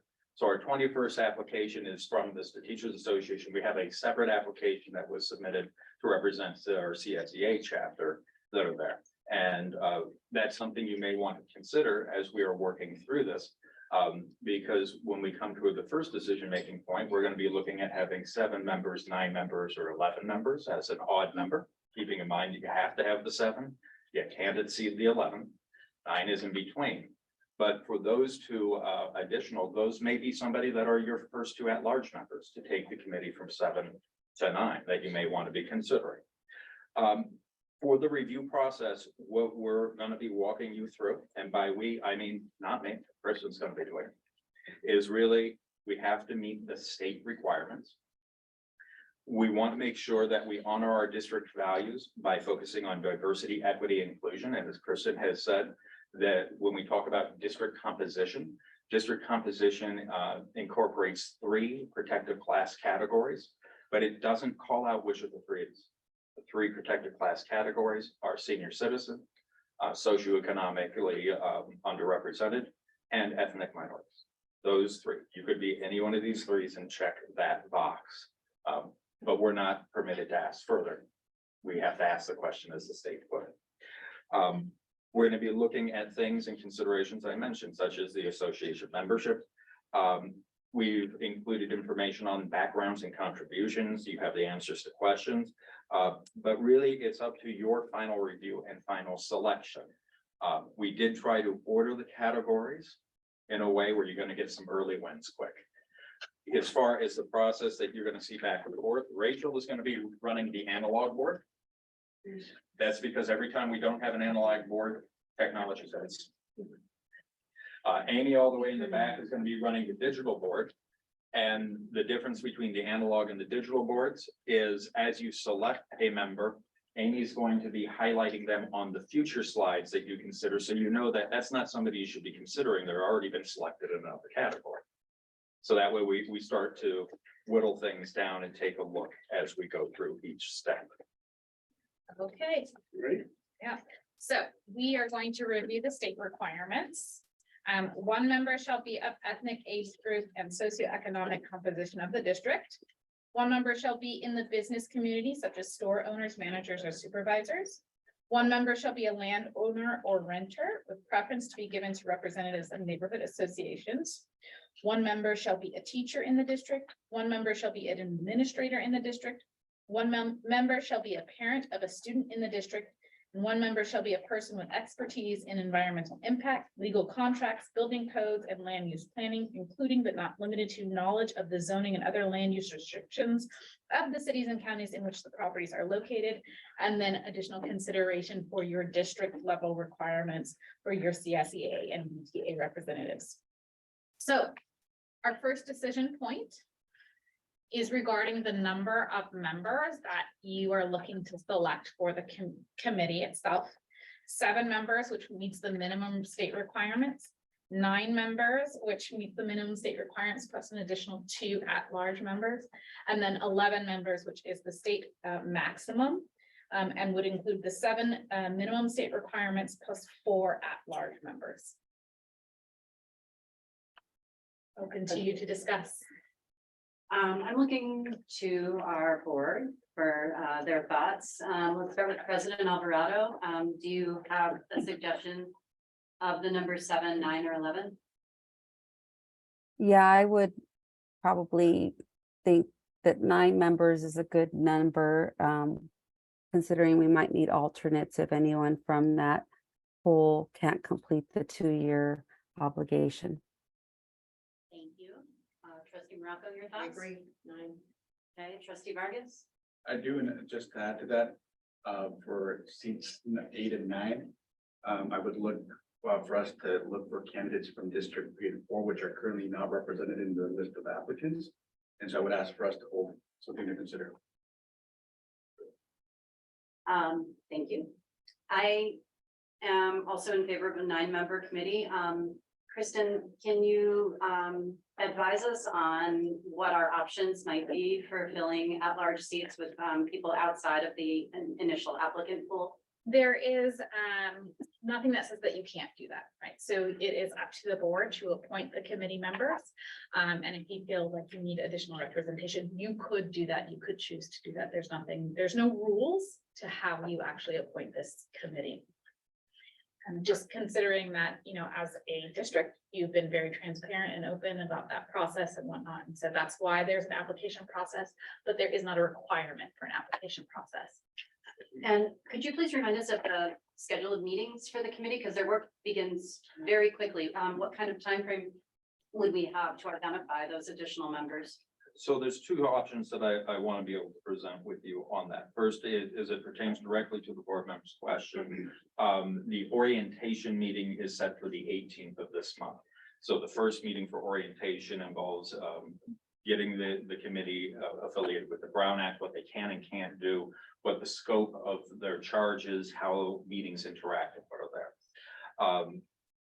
Now, just because you choose 9 members tonight, doesn't mean you can't come back and revise later after saying, wow, we really haven't seen it, and the trustee is correct. We have from 2 trustee areas, there are no applicants.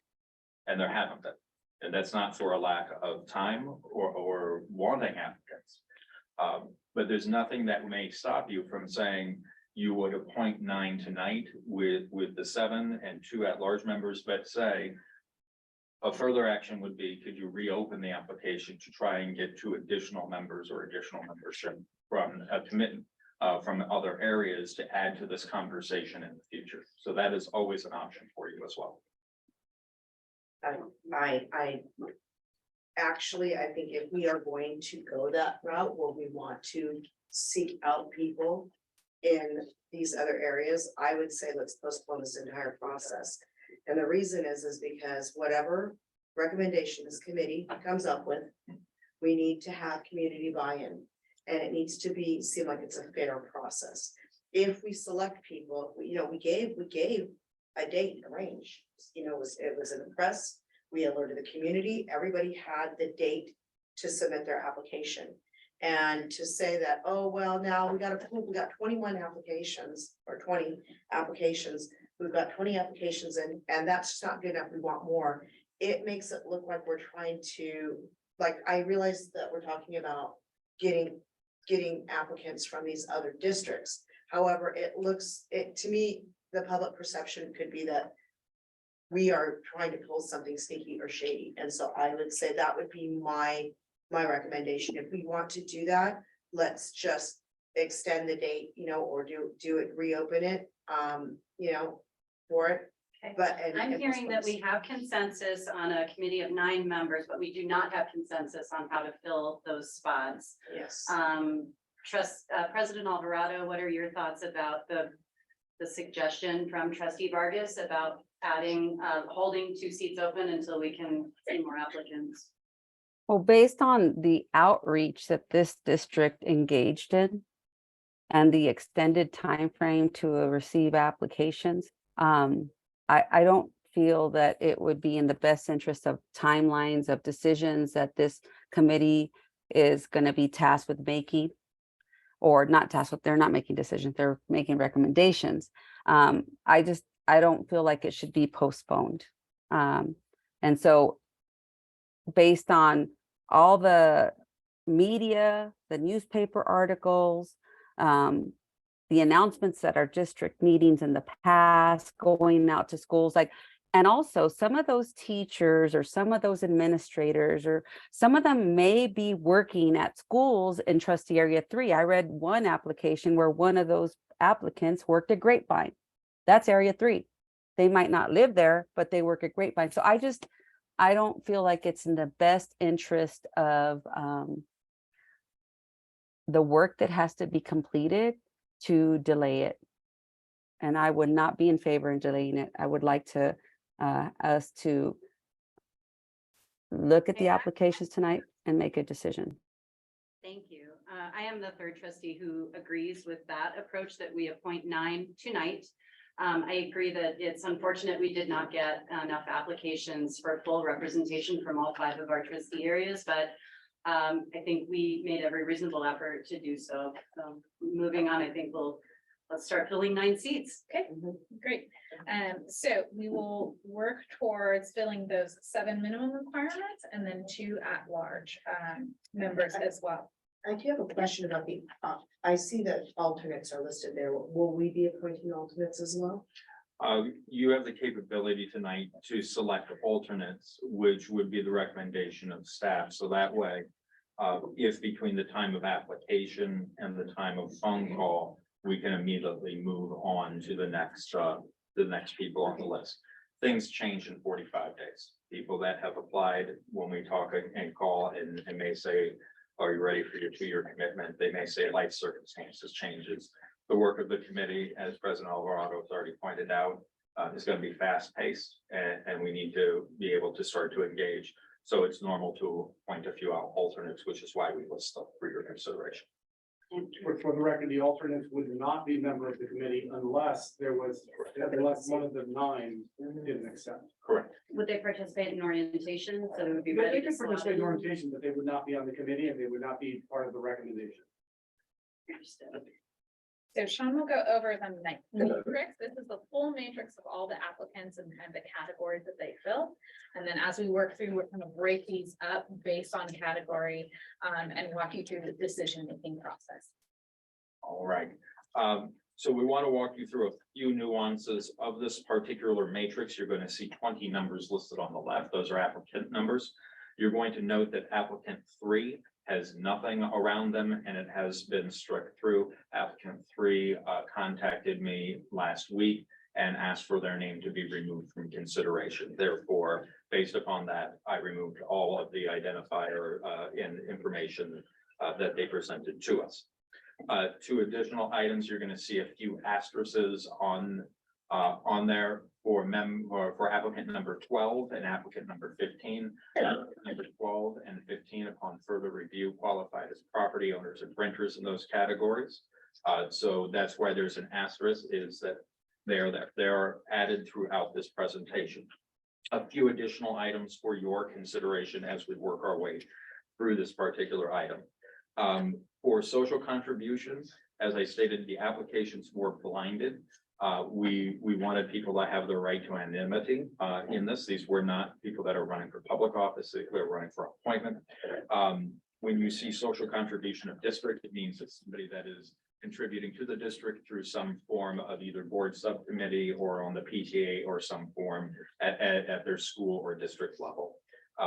So when you see state, it's a state group, regional is within a region of the state, national is there, but there's one category that we wanted to have clarity on, which is exempt. It was brought to our attention in this process. Certain religious groups will not claim social contribution. They consider it their moral ethical opportunity within their faith and they won't claim it. So they claimed religious exemption. So that's why you see one member marked exempt.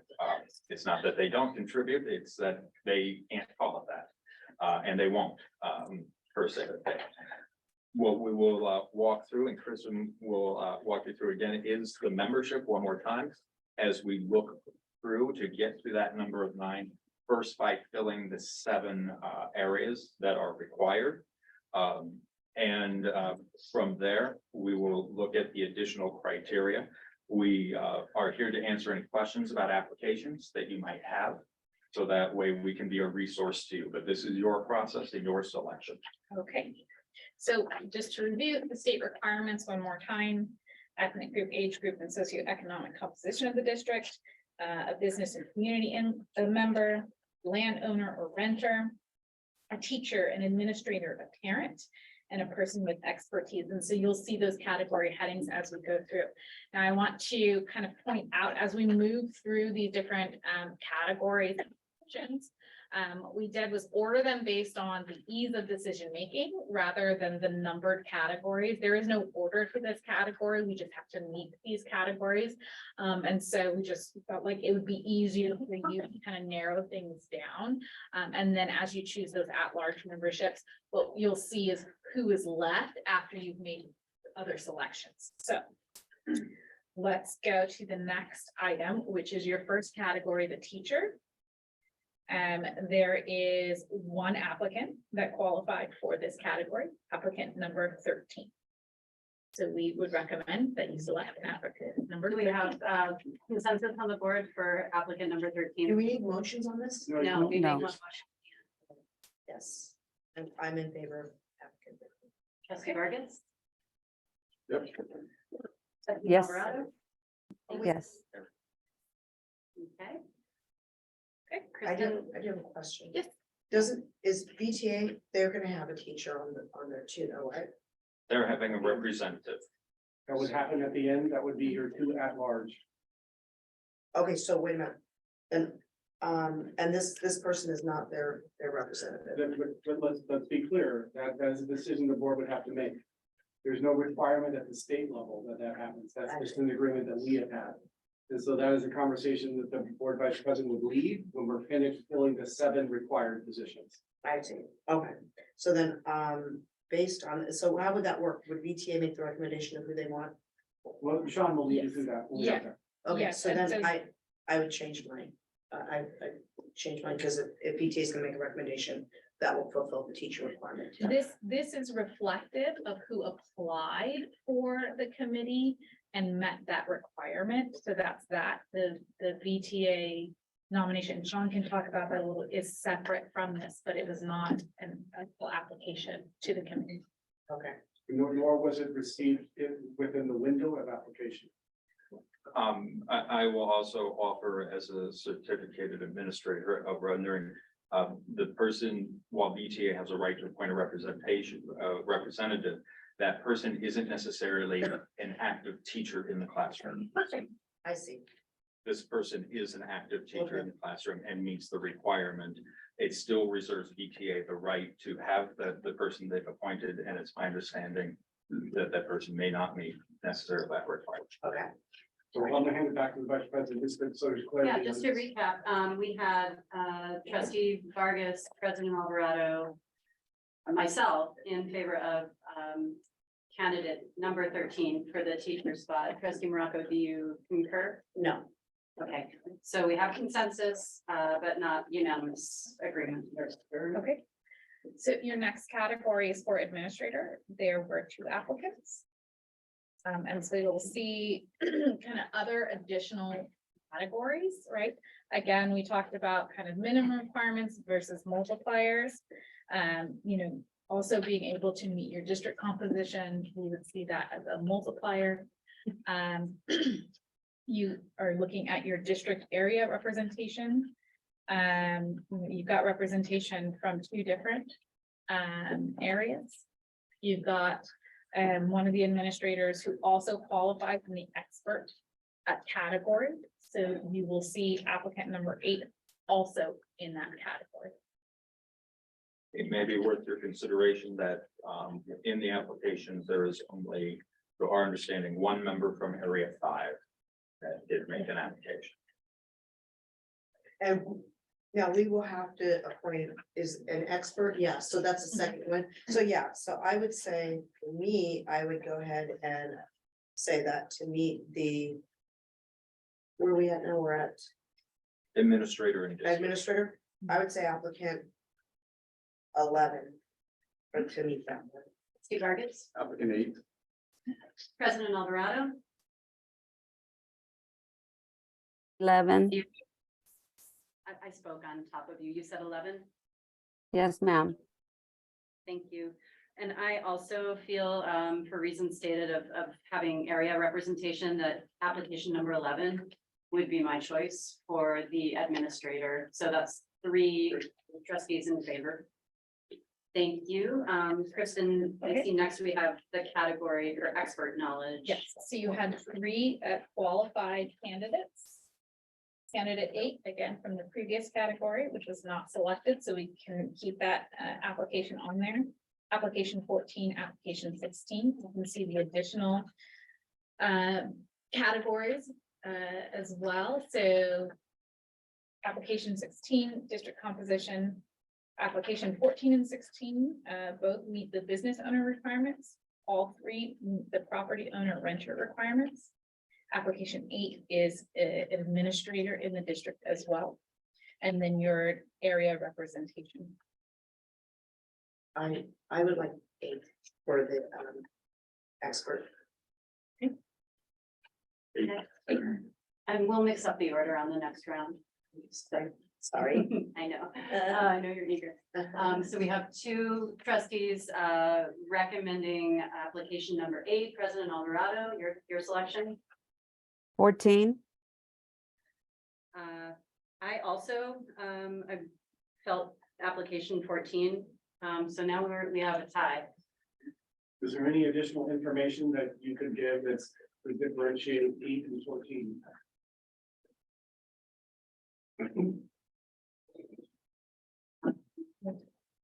Would you guys like to review?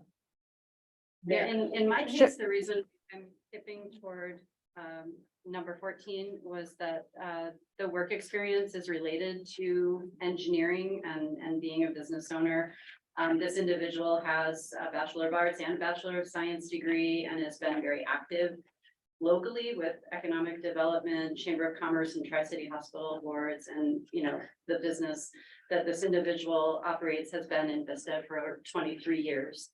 I thought their answers on the text questions were very succinct and to the point, and that this individual impressed me as someone who would be a good contributor to the work of the committee. I agree. That's why I was leaning towards 14. His work, I believe, was hydrology. I believe that was the word, engineering and such. And I thought that it would be very impactful to have that type of knowledge on this committee. See, and I like number 8, because they have direct experience with our district. They've worked in construction, and facility maintenance for 26 years. They manage the facility maintenance team of the school district. I mean, I just think that they understand exactly the impact of aging facilities and all the stuff that goes in there, and they know the challenges that we face as a school district. I don't think the other applicant has direct education experience with regard to that. Okay, thanks. Trustee Vargas, your comments? You've been great. That was my previous choice, and part of that school experience, I think it's just being Okay, so we're still deadlocked. Suggestions, Kristen? We can come back to that one, but I would suggest that you consider some items like you were saying, right? Knowledge of your district and particular facilities needs, I think, would be helpful in this.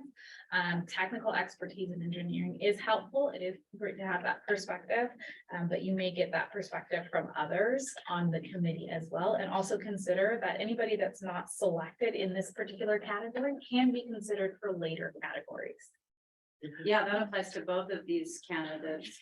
One would also qualify as a business owner, the other would qualify as they both also meet the property owner or renter. Consider that while 14 and 16 qualify in the business owner category, 8 does not qualify in any other category that hasn't already been selected. So this would be your only opportunity to put candidate 8 on the committee. Okay. Outside of property. So at this time, you recommend we just put a pin here? To be quite honest, I think if you leave this one and don't come to a consensus on this, it's going to make some of the other choices a little bit harder, but we can leave it if you feel like you just can't make a decision on it. Well, I can see number 8 in the expert role. So I guess we can resolve that. That was my second choice, and there is an opportunity to place candidate 14 in another category. So I will help us with filling the 3rd seat. Thank you for the insight there. Okay.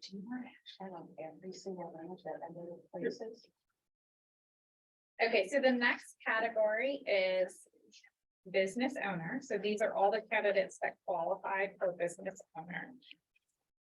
I just want to verify because I'm not. Yeah, okay. So all of these candidates are still available. So again, 14 and 16 were from the previous expert category as well. Application 12 and 15 are also parents. Okay, Trustee Vargas, would you like to go first with a suggestion for category 2? I would if I was ready. Okay, I'll go. Mine's easy. It's candidate number 14 would be my suggestion for this category. Okay. Are you ready now, or No. I'll keep stalling for you? President Alvarado, did you have a selection for the business owner category? 14. Okay, we have 2 for candidate 14. Trustee Morocco, were you ready? Yeah, 12. Okay, No, go with 14. And, okay, so there's consensus of 3 trustees for candidate 14 for the business owner category.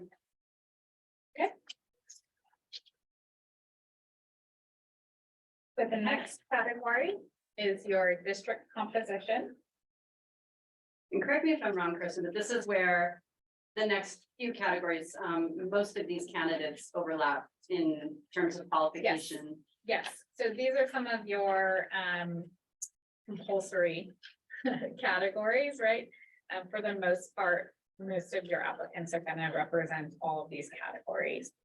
And so this is where, you know, it gets a little bit harder and a little more nuanced, and perhaps the application responses might help you differentiate.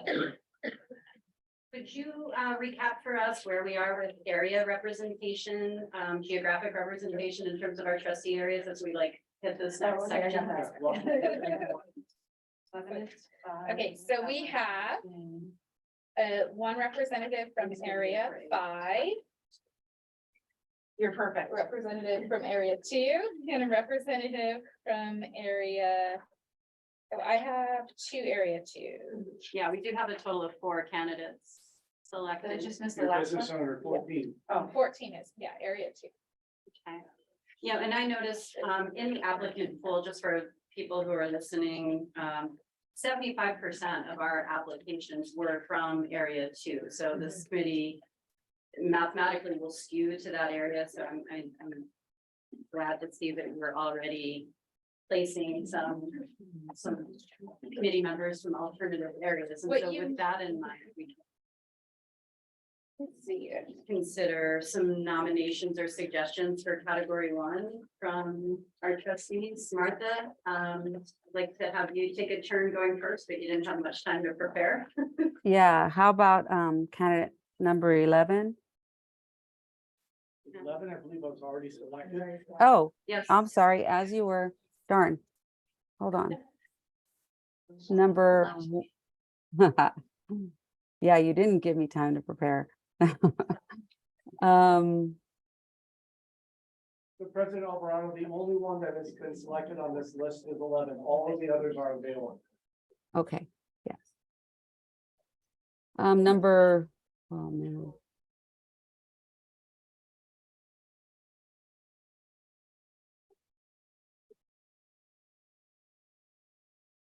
$16. Wait a minute. You know what? I wrote this down, but now that we've chosen other ones, like my numbers are all skewed. And again, like this. Can you skip me for now? Yep, absolutely. I will go because I had my first choice wasn't taken yet. Unless another trustee is ready and wants to jump in. I'm ready whenever you are, but you can go first. that's Okay, fine. I'll jump in. I favored candidate 10 for this role. This was the only category for which that individual qualified. Unless we're discussing the association membership. And this is a unique situation where this individual would potentially represent the association, but also was submitted within the time and could be represented in this category. But do we have anyone else representing the association? No, we do not. Okay, so. But that could be later in at-large position, Okay. that individual. Can I go? Is my turn? or- Oh, yeah, Are you please. ready? Yeah, that sounds good with me. I like 2.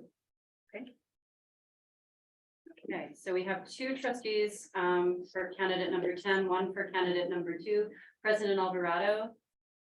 10.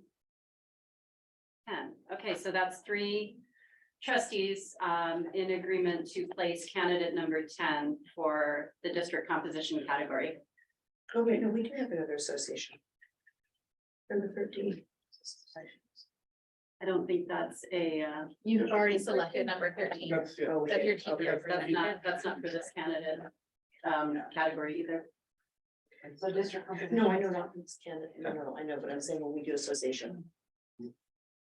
That's Yeah. later. Okay. Okay.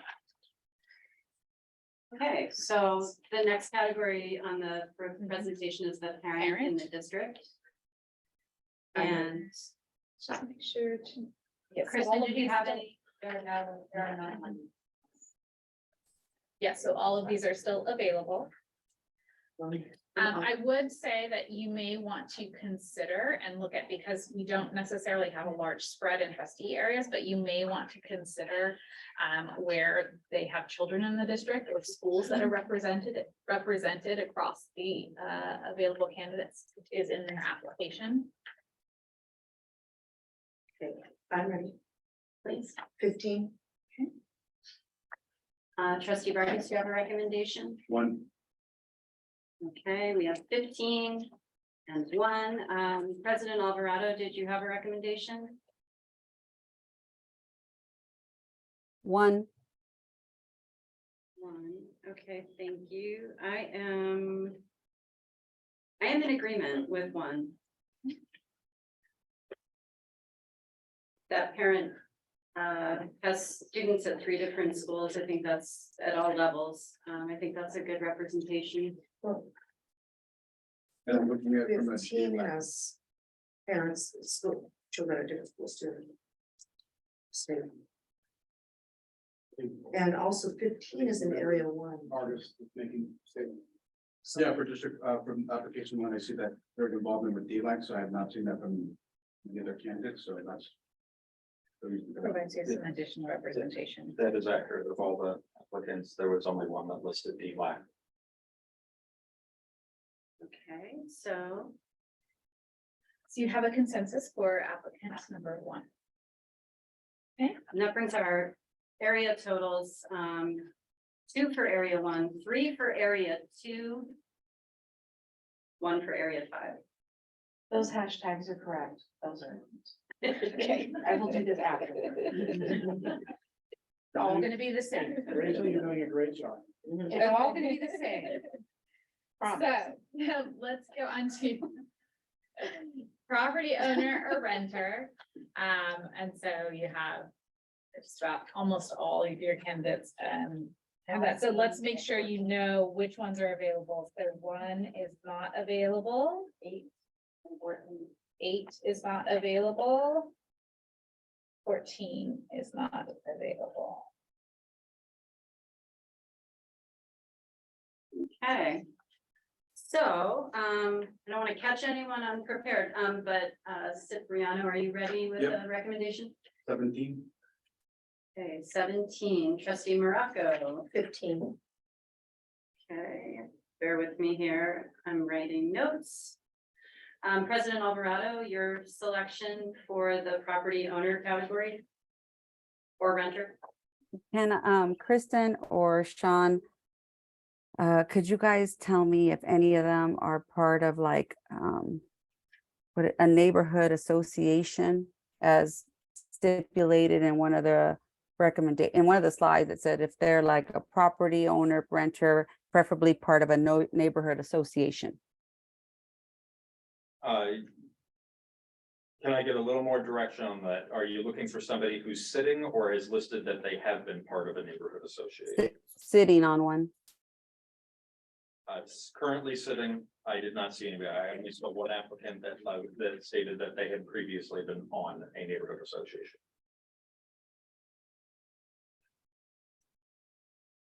Dr. Moshe, can you provide her with that number?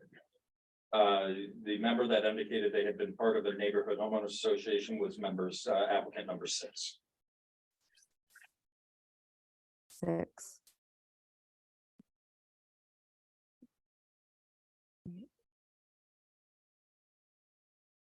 Can I go last? Okay. This is like the Matrix. Yeah. Like, You're actually doing quite well, but it's Yeah. complex. It is complex because I had candidate number 20 and then 5 as my first 2 choices for this category. However, I also had indicated in my notes that 17 and 15 were both also, in my opinion, able to be placed in a number of categories as alternates or not alternates, but like at-large members. And just looking at geographic representation, candidate 15 is from Area 1. And I think we are almost even. Are we even on our? Area 2. So I guess I would be a second vote for candidate number 15. Because the geographic representation and this is the only parent who was not from trustee area 2. And I know we're not nominating them for the parent category, but they are a parent and they will share that voice on the committee. So that's my recommendation. So President Alvarado, we have 2 trustees recommending candidate number 15 and 1 trustee for candidate 17. Okay, so based on that candidate or 15 being from 1, I would concur with that. Okay, so that places our 7th. There you go. And then let's just clarify who has been identified, because you're at large is a little bit more open, because I believe one of the associations has been identified. Yes.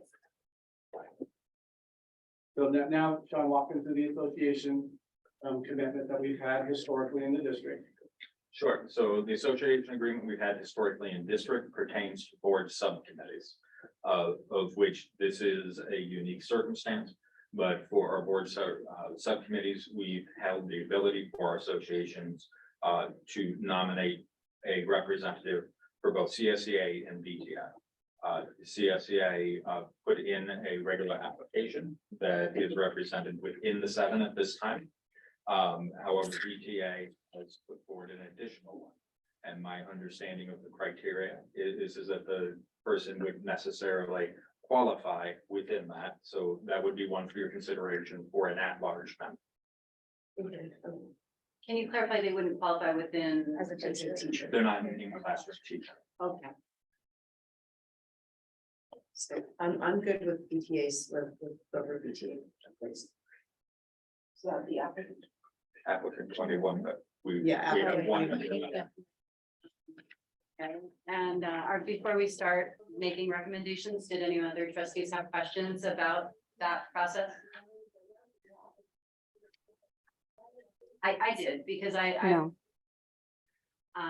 Thank you, President Alvarado. Yeah, to me, we had a deadline. And we've spoken here about the integrity of the process. And you know, the trustees did not have an opportunity to review 21 applications. We only had an opportunity to review 20. So why would we make this exception, I guess is my question. I just want to understand the rationale for that.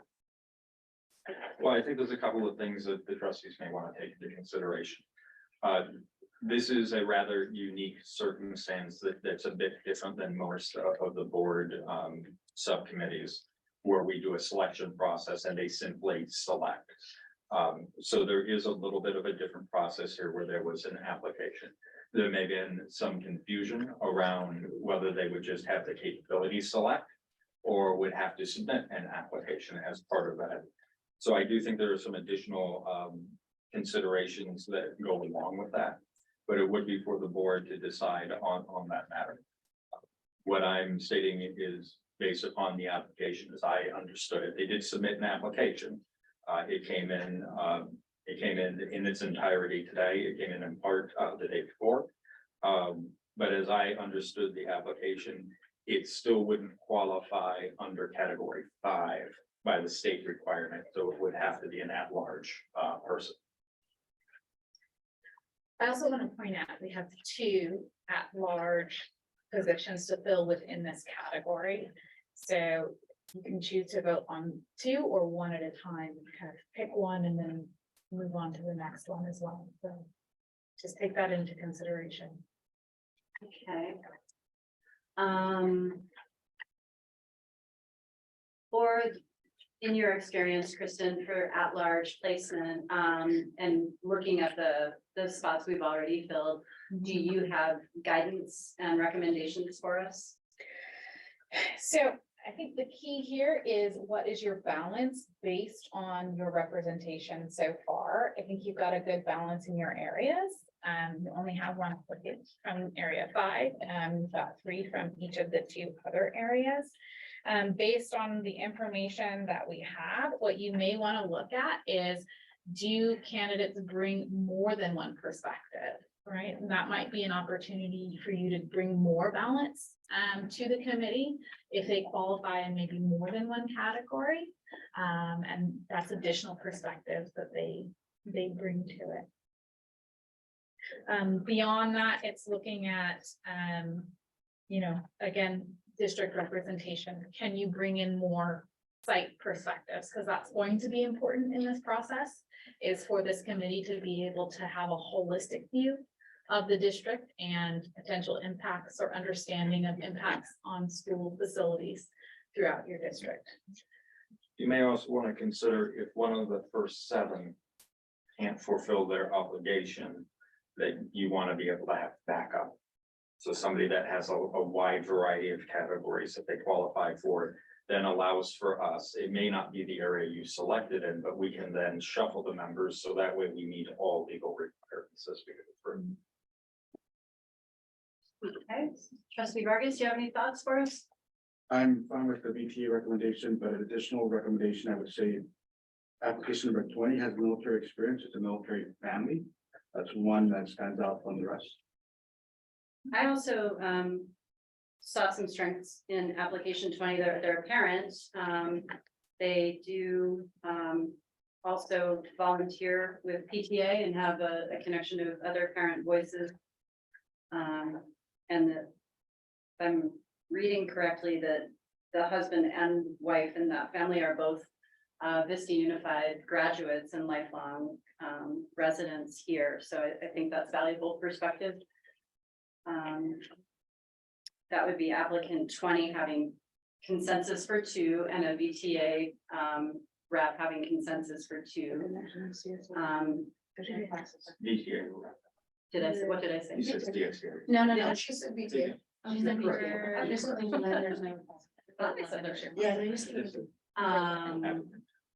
So you're saying for the 2 at-large seats, the VTA rep. I'm about to ask President Alvarado what she thinks. President Alvarado, I was recapping, we have 2 trustees saying they are in favor of the VTA, the applicant number 21, joining the committee as an at-large member, representing our Teachers Association. I haven't weighed in on that yet. I'm in favor if the board is leaning that way. And then for the second at-large representative, we have 2 trustees for application number 20. Yeah, I And- concur with the representation by our association through Vista Teachers Association and 20 as well. Yeah, I'm good. I'm good with that too. We are unanimous. On to our alternates. Okay, great. So Kristen, last 2. Yeah. So as of right now, the way I'm understanding it, and Sean and Kristen, if you can walk them through before they go with the alternate, we have 9. We have 9. So let's review, Review. and we'll hand it back to the vice president to go through a discussion about alternates. Okay, so your district composition is applicant 10. Your business owner, applicant 14. Your property owner, thank you, is applicant number 15. Your administrator is applicant number 11. Your teacher, applicant number 13. Parent, applicant number 1. Your expert, applicant number 8. And 2 at-large members, applicant number 20. And applicant number 21, which is your VTA representative. Oh, also, applicant number 10 is your CSEA representative. So, Sean, before they have a conversation about alternates, remind them what the role of the alternates be. So the alternate would be there in the order you select them to fill in. Should somebody say that they are not available for the position that we call them for. So generally speaking, with the alternates is We give first consideration to the order that you select them in. Second consideration would be for their background and experience. For example, if we lost somebody where we don't have anybody that can be plugged in, you may have alternate one, but alternate two may be the only person that could fill that slot. So it would be a balance that's there. Those are the only roles that the alternates play. We can take them to orientation so they're ready to go should something happen. That's absolutely permissible. But they would not take part in the meeting. They're not like the extra jury members on the side. This is really the alternates come into play really in this initial process of contacting to make sure and confirm that everybody is agreeing to take part. There's one other level of complexity to this, and it's actually the next action item on your agenda tonight. And that is the bylaws of the committee. And there are some elements within the bylaws that could preclude a sitting member to be on the committee that might trigger an alternate moving into their role. And that's if they miss a certain number of meetings, and things like that. Correct. Within the bylaws, this is the bylaws on this particular committee, very similar to the CBOC have participation requirements. You can't be named to the committee, agree to be on the committee, and then not go to the meetings. You have to be an active contributing member at the meetings. So there is within the bylaws of the next meeting, there are triggers that happen that are to be enforced should a member not be able to attend meetings for whatever that circumstance might be. And then that becomes an immediate reversion for either going to the alternatives or board selection.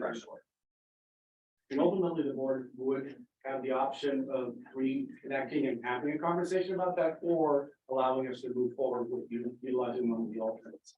They bring that up only because there's quite a few meetings planned, and this process will move fairly quickly. And so we will have a lot of room for wiggle room to identify folks if there are members who don't attend the meetings. I'm ready. Okay. I like to do applicant 5 and applicant 12. I think they kind of balance each other out. And I don't think we have anybody on there from Vita. So applicant 5 is a parent from Vita, and the other one's a parent from RBV. 12 is from RBV. So I think that, and then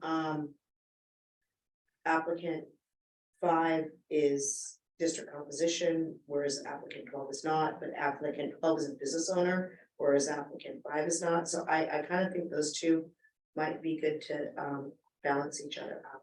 Okay, thank you. President Alvarado, did you want to suggest 2 alternates, or would you like me to skip you for now? I agree with trustee Morocco. Okay. 5 and 12. Trustee Vargas? Yeah, my recommendation would once again be for somebody from District 3 or District 4, so I will not be recommending any of these applicants. Okay. I also liked 5 and 12 based on their applications, and for the reasons stated. Candidate 16 also to me offered some additional geographic representation. Both 5 and 12 are from area 2, and we're already skewing to area 2, whereas applicant number 16 is from area 1. He's a business owner, or she, I believe this is a gentleman from comments on the app. There was also, there were 4 categories met according to the application for number 16. District composition, a business owner, a property owner, a renter, and expert knowledge. So trustees Morocco and Alvarado, do either of you agree that we could consider 16 for one of these 2 spots? No, I did not like 16 of them. Okay, President Alvarado? Oh, I think you're muted. But it doesn't really matter what I say because we're going to be locked, right? Is that what I'm hearing you and trustee? Because trustee Vargas is like none. Are we going to be locked? Do we have to come?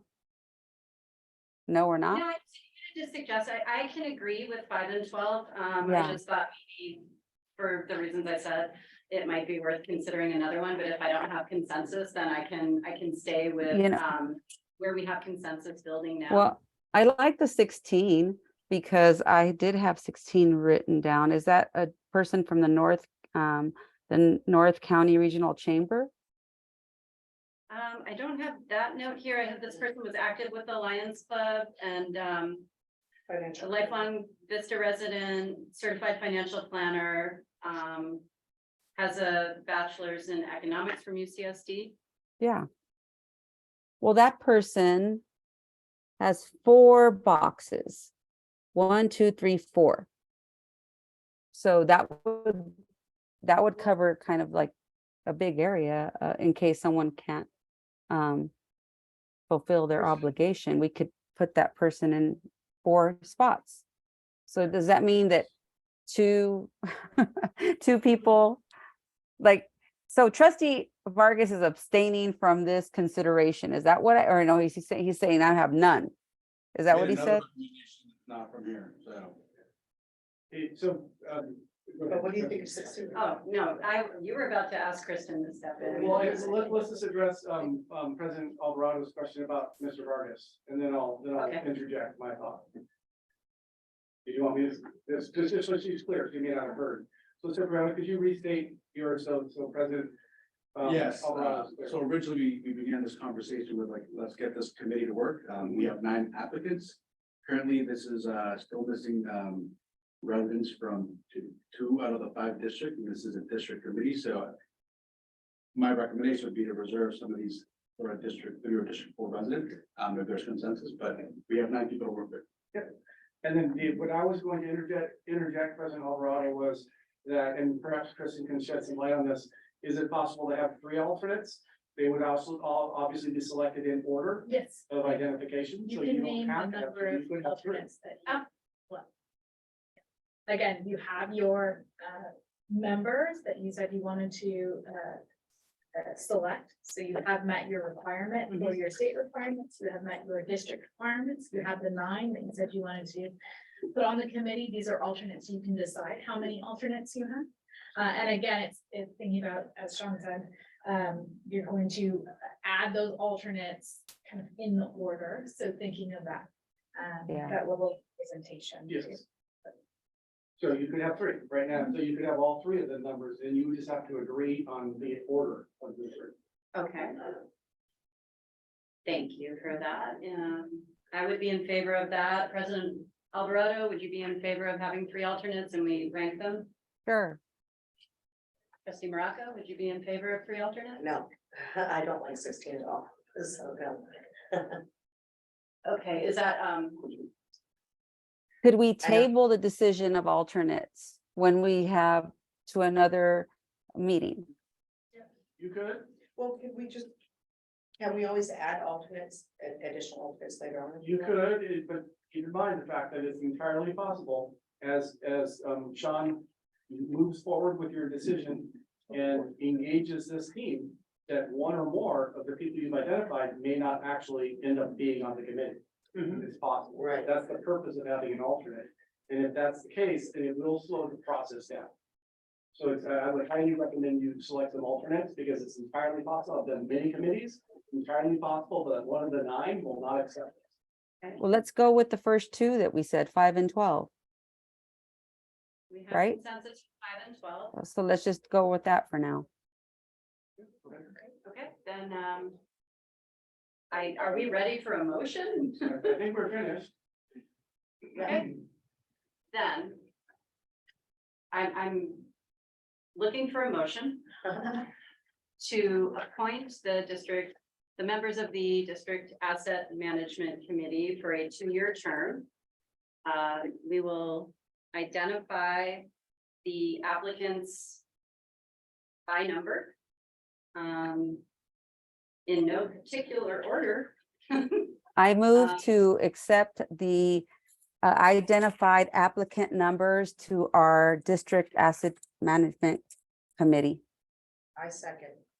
Okay, we have a motion and a second. Is that enough verbiage? That's all we need, Okay. based on the information we have, and then Amy, if you could transfer that information to this slide. So it's included in the official slide deck, so we can repost on the website.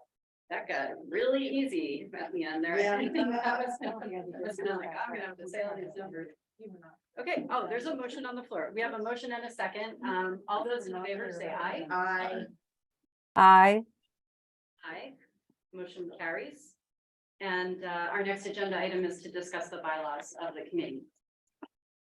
And then before you go on to the next item, as we always do, tomorrow we will have a board action update that will be posted on our website at 12 noon. And we will make sure we clearly identify the members that are selected. As we go through the vetting process, John will then connect the numbers to names, and that will be coming forward in the next week. Thank you for that recap. Kristen, are you our next speaker? And Sean is gonna go over the bylaws, but we'll go over them in detail. And so just to give kind of an overview of the process. Again, we will review the bylaws at the first meeting of the committee. And that first meeting will be an introductory meeting. Committee members will have the opportunity to meet one another, introduce themselves. We'll introduce the process as a whole. We'll go over kind of the legal requirements.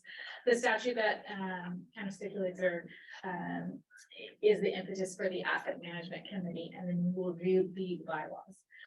We have updated or we have created bylaws that reflect the processes for this committee, specifically items related to how the committee will be supported by district staff, myself as a facilitator, etc. And then we will have an opportunity to vote and accept these bylaws and then select a chair for the committee. And then we'll move forward with the process from there.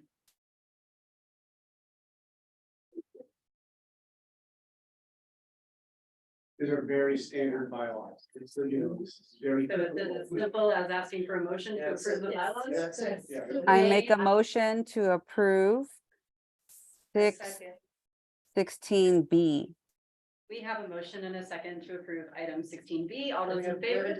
Oh, I'm sorry, any discussion? Yep, application number 1, do they reside within Vista Unified boundaries? Applicant one checked out for 21 resides within the Vista Unified boundaries to the best of our knowledge. Perfect, and then when you talk about conflict of interest, how do we define conflict of interest? I would ask a procedural question. Can we move back one for Yeah. instance? Well, we haven't. the conflict of interest pertains to the bylaws. So it's a clarifying question for the motion on the floor. So for conflict of interest, specifically in this case would be if the person had any real property values that would benefit directly from the item, had contracting service or other things that could be financially beneficial, financial beneficial. So a business owner who, based on the recommendation of this committee to the board, may benefit from that recommendation would be a conflict of interest. Would that be true of a homeowner as well, if the homeowner is within a school boundary? No, that's not considered a direct benefit. Because it would not be a monetary benefit. if it impacts the truck, that's kind of does, but yeah. Yeah, It's also a minimum state requirement for the legislation that governs the asset management committee, so there's no way around. Perfect. The second thing I see on here, there's nothing about, I know we selected alternatives, but the bylaws cannot reflect alternatives. So just something minor, but we could add that on there. Yeah, we could. If you made that amendment, we would absolutely, now that you selected them, make sure that that's an element. Martha needs to amend. Martha, do you amend? I'll take it. I accept the friendly amendment by trustee Vargas to include a stipulation about our at-large selection members verbiage to describe when they would be placed on this committee.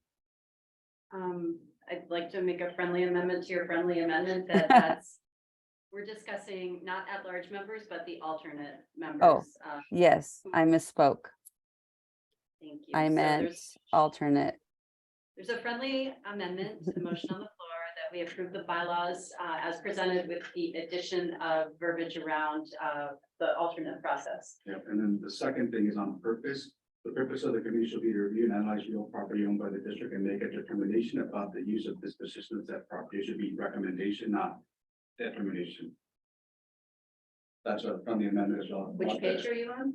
Page 2. The purpose I can pull it up. Okay, yeah, let's look at that. And Martha, we might ask you for another friendly amendment. 2.1, 2.2, oh no, 2.4, right? Yeah, right. And to make a determination about the use of this business at property, I feel like it should be recommendation. I concur and I accept that friendly amendment. Thank you. And I There's- reiterate my second. Okay, so there's a motion on the floor with two friendly amendments and a second. All those in favor say aye. Aye. Aye. And that carries. That brings us to our next agenda item, which is 16C. Thank you. Thank you very much. Thank you both. Ratify and approve purchase orders. May I have a motion? Okay. I'm going to. I understand. May I have a motion to ratify and approve purchase orders? Make a motion to approve 16C. A second? Second, Thank you. There's a motion and a second to approve 16C purchase orders. All those in favor say aye. aye. All those opposed? And all abstentions. Aye. Thank you. Moving along to 16D. This is the approval of resolution 23-28 to piggyback on the Region 4 Education Service Center contract. And we have Amy Shackelford here to tell us all about it. So we have a current piggyback in place with SHI. That agreement is expiring, and so we're bringing this resolution forward for a new contract that is more current, so that we were able to utilize that piggyback for a longer period of time. These are miscellaneous item purchases. Thank you. Is there a motion to approve 16D? So moved. Second, Thank you. There's a motion and a second. Any discussion or questions? Okay, all those in favor say aye. aye. Moving to 16E, the approval of the vendor selection and the awarding of a contract for the new district web host platform. Amy, can you? So as previously presented earlier, the committee selected Final Site. This would be a contract that would be valid for 3 years with 2 one-year extensions. I move that we accept the contract with Final Site. Second. Second, is motion and seconded. Are there any items for discussion? Okay, all those in favor say aye. Aye. That is all of us. 16F, approving internship pathways, memo of understanding with the Vista Chamber of Commerce. Good. I can do it. Go ahead. This is your baby. Well, as you know, we're trying to expand opportunities for our students, in particular our students who don't have access to job workforce opportunities through internships. And last summer, we exceeded 50, and this summer we anticipate over 150. We already have 150 kids applied. And as a result, we need additional funding to make some of these things happen. So that's the purpose of this with our Chamber of Commerce. Okay, may I have a motion? These, by the way, are paid internships for our students in the sense. I move that we approve the item 16F. 16F. Second, and I have a question. So Dr. Doe, the 100,000, is this for this summer of 20? Correct. And then for the blueprint for next year, so the year 23-24, our goal is to get up to 300 internships, and that will be written into the blueprint. This year, it's not written into the blueprint. We didn't realize we would be as successful as we are. And it was quite far ahead of what we anticipated. So my question, now I have one. This is to fund the payment to the It's to students. fund all the elements of it. So the design of it, the work with the committee, the training of the students, and access to the paid aspect of it. And then from last summer, is there a report like the impact? Yeah, we actually have a wonderful report. I'll put it in the Friday letter. We've brought it to the board once, but we'll bring it to you again. Perfect. Yes, it was a really well done report. And just one other thing, it's not on here because you're not approving it, but actually that's our contribution. The city of Vista has contributed to this and the Chamber of Commerce is contributing funding. So it's a true joint effort. Perfect. Thank you. So there's a motion and a second to approve 16F. All those in favor? Aye. Aye. Motion carries. 16G is approving architectural services for gym bleachers and floor replacement at Rancho Buena Vista High School. We have Sean approaching the podium. So, just as a general overview on this, our Rancho Buena Vista High School's gym floor and bleachers, have not been replaced since the school opened. In addition to that, a series of roof leaks over the years, and that there hasn't been a roof replacement by the end of life cycle led to additional leakage in there, which has caused the bleachers to rust and the floor to be sanded down to the cement in some areas. So this is not asking for an approval of that project. This is asking for an approval of retaining the architect to come up with recommendations for what may need to be done for that gym, and then a project approval will come back to you. There a motion? So moved. I move that we approve the proposal for architectural services for RBV's gym bleachers and floor replacement. Second. Okay, there's a motion and a second for item 16G. Is there any discussion? There being none, all in favor say aye. Aye. Okay, 16H is an architectural services contract for HVAC replacements at various school sites. Well, I think we should first turn to Amy, who was so instrumental in making sure we got a hold of the CalShape program into our district.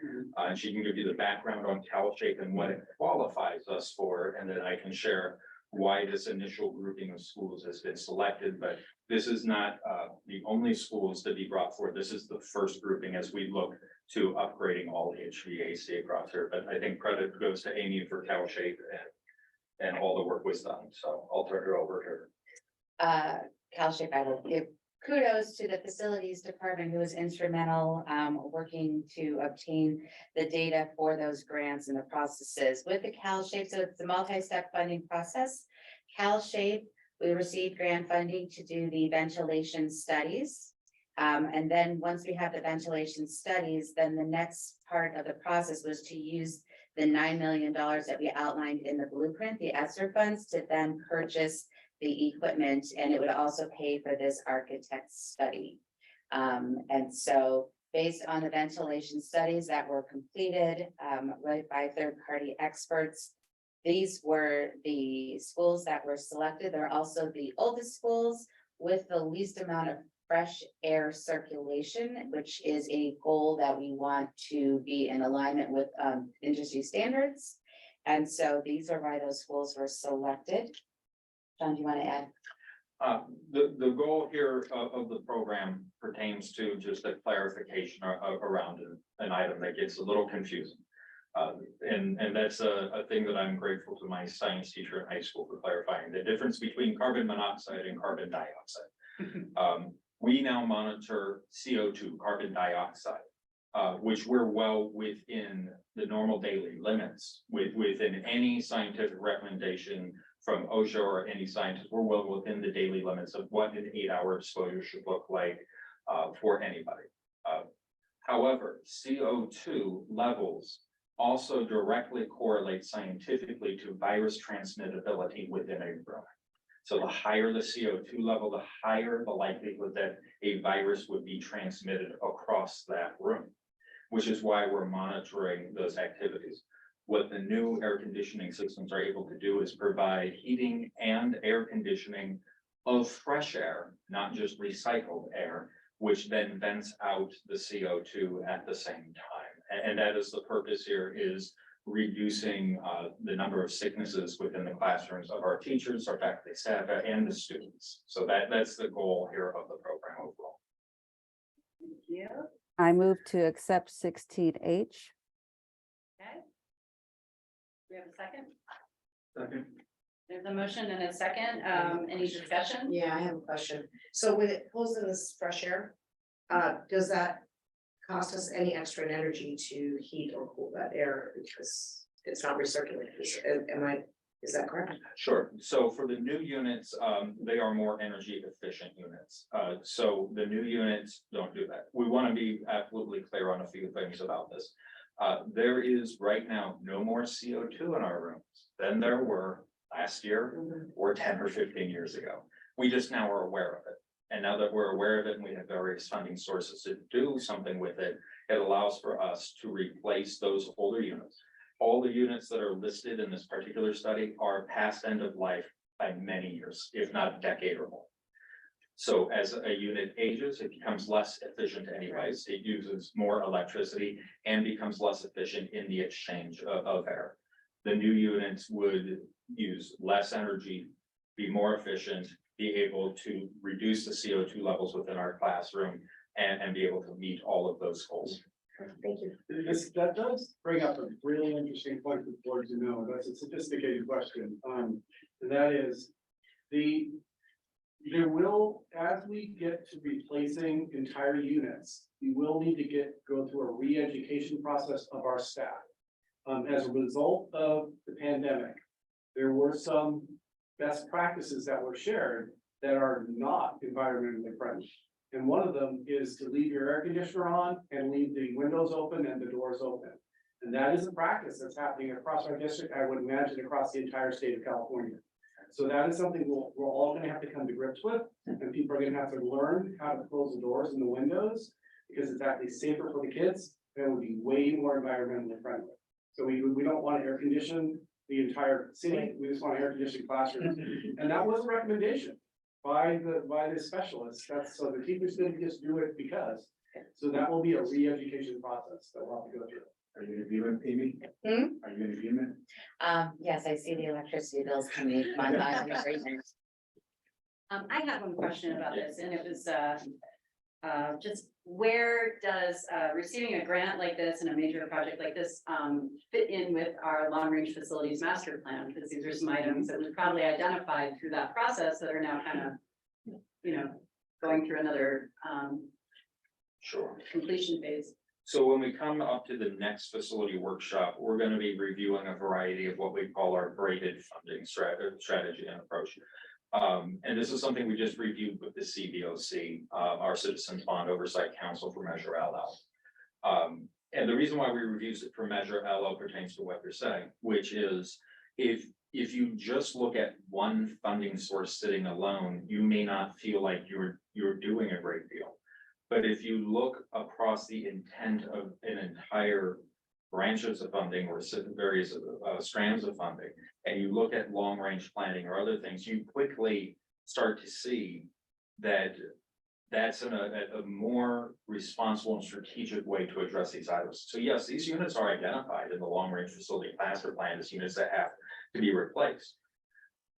But if you look across the totality, for example, from 2018 to present, of all the schools within the district, if you just look at one funding source, you may say, well, that funding source didn't touch all the schools. But if you look at all the funding sources in totality, we actually have worked on every school in the district over that interim cycle in one of the 6 categories that was listed in the bond language. Maybe not all 6, because not all 6 pertain for in terms of where you would prioritize. But you actually have met the intent of Measure LL since 2018 to present by maximizing funding, by looking at a variety of sources and breaking them in. And so it does go back to the facilities master plan, but allows us to do more by being strategic and looking at what's there. So when they accepted the CalShape program, that permitted you to access ESSER 3 funds in order to address some of these items. It stretches those ESSER funds because you weren't having to use the ESSER funds to do the ventilation studies. Thank you. I kind of knew that, I just wanted to hear it out loud.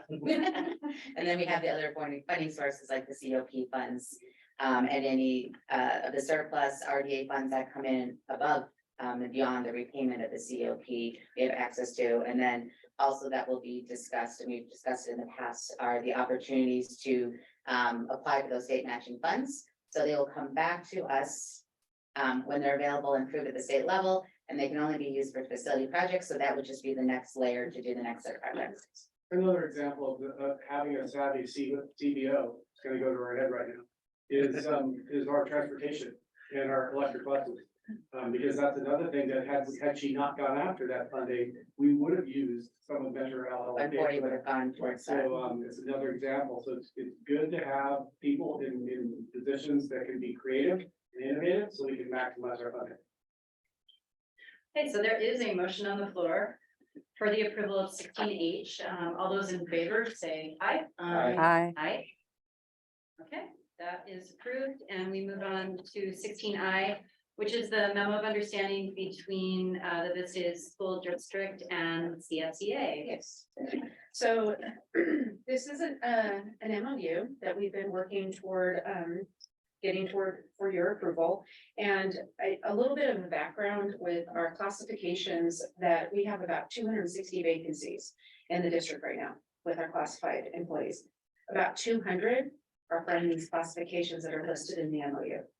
So that's our largest number of vacancies. So the idea was to create something where we could contract out services, but also think creatively on how we can attract, recruit, and retain employees. So this provides a $500 incentive to the listed classifications for this school year. Provides opportunities for employees to participate in certification pathways to promote promotion. So somebody could come in as an entry level, we'll provide them a certification pathway to promote to the next. So there's one section where they actually can get 12 units, college credit units reimbursed up to $50, because that promotes you from an instructional assistant in special education to an instructional behavioral assistant. So that's kind of a pathway that they can go there. The majority of this, you'll see it's a $2.8 million cost, potential cost for the MOU. 2.4 million of that is our ELOP. So the largest chunk of this is increasing our after school hour employees. Many work 3, 4, and 5 hours. They will all go to 6. And so that will be through the next school year, the same as the bus drivers that we increased to 8 hours. So hopefully that will increase that. Plus also they can kind of, establish what those programs will look like based on the longer hours. So I just wanted to highlight those because it's a What I like about the 2.4 million aspect of it is it's a perfect example of a win-win. So our association wins and our kids win, because we get more people into the program after school. So the kids get what they need and our association gets the money that they deserve. I move, that. Oh, go ahead, Martha, you did. I move to approve 16I. I second. Okay, motion and a second to approve 16I. Any discussion? I do have one question. I don't know why I walked away. I know, Sorry. I know. Okay, so, with the increasing the hours, does that mean that we could potentially increase the, AM PM program to go later into the afternoon? I don't know what that will look like, but I can tell you what this contracting out services allows us to do is we have several ACES programs that are closed because there is no staffing and AMPM is shut down. They could actually bring in outside services to open those up while we go through a recruitment process for the 6-hour positions. Okay, I got you. So that's where that's helpful. As far as the time, I don't know if that will expand the hours for AMPMs. We did, so Dr. Olmsted is actually working on that. And she, at some point in the coming months, she'll bring forward to you the plan for our ELOP, Expanded Learning Opportunity Program for next year. That will be a component of the LCAP. So in the next couple of months, she'll bring up and give you all that specific information. Awesome. Thank you. Okay. So, thank you. There's a motion, and a second. All those in favor? Aye. Okay. Item 16J, approval for appointment of new members to vacant positions. Make a motion to approve 16J. Second. There's a motion and a second. Any discussion? No. All those in favor? Aye. Okay, that approved. And now 16K, a discussion on the topic of workforce housing. Dr. Doyle and Dr. Lipsher. Sure, I'll start, and Dr. Lewis can, he's been busy tonight, it's really earning his keep tonight.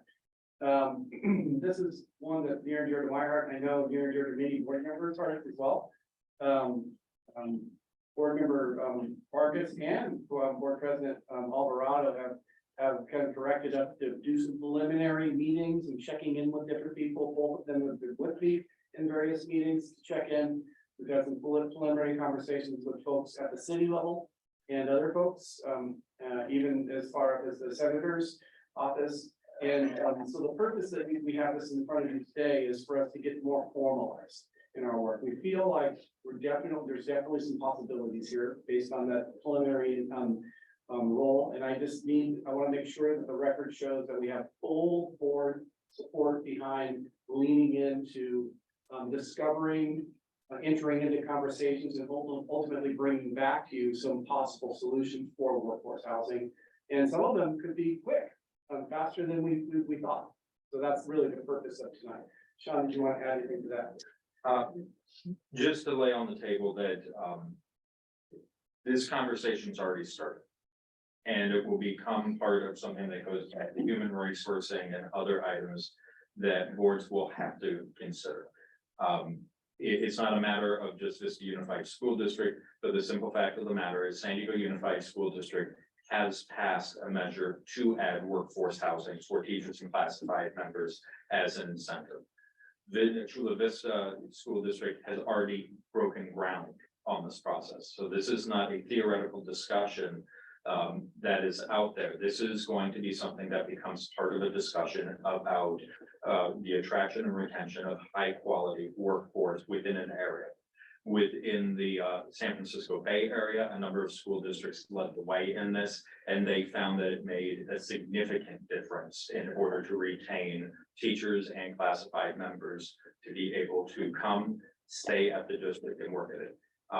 We would, along this process, present you with a variety of options that come with it, because there are different ways that you can look at financing this. Bond measures for future bonds could be considered. Mortgaging can be considered. There's all sorts of options that are out there on the table. But we can't begin without a direction to superintendent staff to formally start to engage and have those discussions. So what you have before you tonight is not an item that you need to vote on. It's an item that I'm looking for direction, official direction. I would ask you to consider when you give that said direction to include the addition of 2 board members as liaisons to this. Just as we have liaisons to other types of committees and groups. So I'll hand it back to our Vice President Kelly to do, but that's really the purpose of this item for tonight. Well, I recall Trustee Vargas, you asked for this a couple meetings back. Do you have any comments or thoughts you'd like to share? Yeah, I mean, we've got to be ready, like, the state is definitely seeing the financial impact with the less revenue, but one thing that they will be investing money is going to be housing, and so if we can, position ourselves to get some of that funding, one of the biggest barriers to housing is land, and we're fortunate to have land, and so with, to be able to move with this, we had conversations with the city of Vista, both Councilmember Melendez and Councilmember Joe Green. And so with setting up the right players, talking to the right people, nothing's been set in stone, but at the same time, it will take, our direction if we want to move and explore those conversations. Thank you. Any comments, Trustee Morocco? I'm all for it. I think it's a wonderful idea. I'm just, and if we don't have, I wouldn't mind being on that, being on there, but I think that probably Trustee Vargas and Board President Alvarado seems like they've already gotten their fingers into it, so that's fine if they want to continue, but I think it's a wonderful idea. I do think it needs to be done correctly, but I think it's an outstanding idea. I think it's just a win-win all the way around. And President Alvarado, your thoughts? Oh, I just concur with what Trustee Vargas said about, being ready to reach those that the state might be allocating for housing in the state of California, and positioning ourselves to be ready to receive those based on whatever might happen with direction that we give to Dr. Doyle and his staff. Great. So I'm hearing strong consensus, my own included. I concur with the comments my fellow board members are making, that we do give you direction to please start leaning in on the topic of workforce housing. My suggestion would be that we defer a conversation about who our board liaisons will be until we're all present. Sure. And we give everybody an opportunity to look at their current workload of committees and maybe have some information about how frequently they'd be needed for this new topic. We'll agendize that in a future meeting, perhaps in May, so we can have those conversations. Very good, that's all I needed. Okay, there we go. We are at the last section of our meeting, 17A request for future board agenda items or other business. Let's start with President Alvarado. None out, the other, the request you had to wait for trustee Smithfield for the workforce housing liaisons is a great idea. So that's all I would ask for. Thank you. Trustee Morocco? I'm good. Trustee Vargas? No discussion, but look forward to seeing some of you tomorrow at the RBB beam signing. Yes. Yes, we have a beam signing. And then keep talking, trustee Vargas, board member comments or reports, 17B. So we have that, and as of April 1st, I'm glad to join you on the CSBA delegate assembly, so. Thank you for your support. Any other reports or comments? No, I'm trying to think what I have. I need my agenda. I'm gonna be, we got facilities meeting next week, and then there's the Rising Star breakfast is Friday. A week from now. Yeah, and just, and then look at, we've got this lovely Tuesday, Wednesday, Art Side of the Star. It's very important. And we need to know when each of you are going to be there, because I want to make sure that we honor your presence. Okay. So just let Chris know if you're going to the first or the second, you don't have to go to both, of course. Okay, now this is what I've been kind of wishing for, is it like the USD has talent? Yeah. Yeah. That's exactly what it is. We, So I would like anyone- to, add my comments. Great job, Vice President Kelly, in chairing this meeting. Thank you so much. Appreciate you all. Oh, well done, well done. Thank you very much. It was well prepared. Thanks to you guys. I have one item to share, which is I cannot be at our next meeting on the 13th, next Thursday. I'm traveling I will literally be on a plane, traveling for work. So, unfortunately, I cannot join that meeting. Okay. You will have all the information as we always provide in a Friday letter. Okay. We will not post the agenda until next Monday. So we will not be posting it tomorrow. It will be on Monday, but we will be giving you the information in draft form tomorrow. Okay. So with that, I'll adjourn our meeting at 9:41. Our next meeting is May 4th regularly, and then the facilities meeting we just discussed. Oh, So- I won't be able to.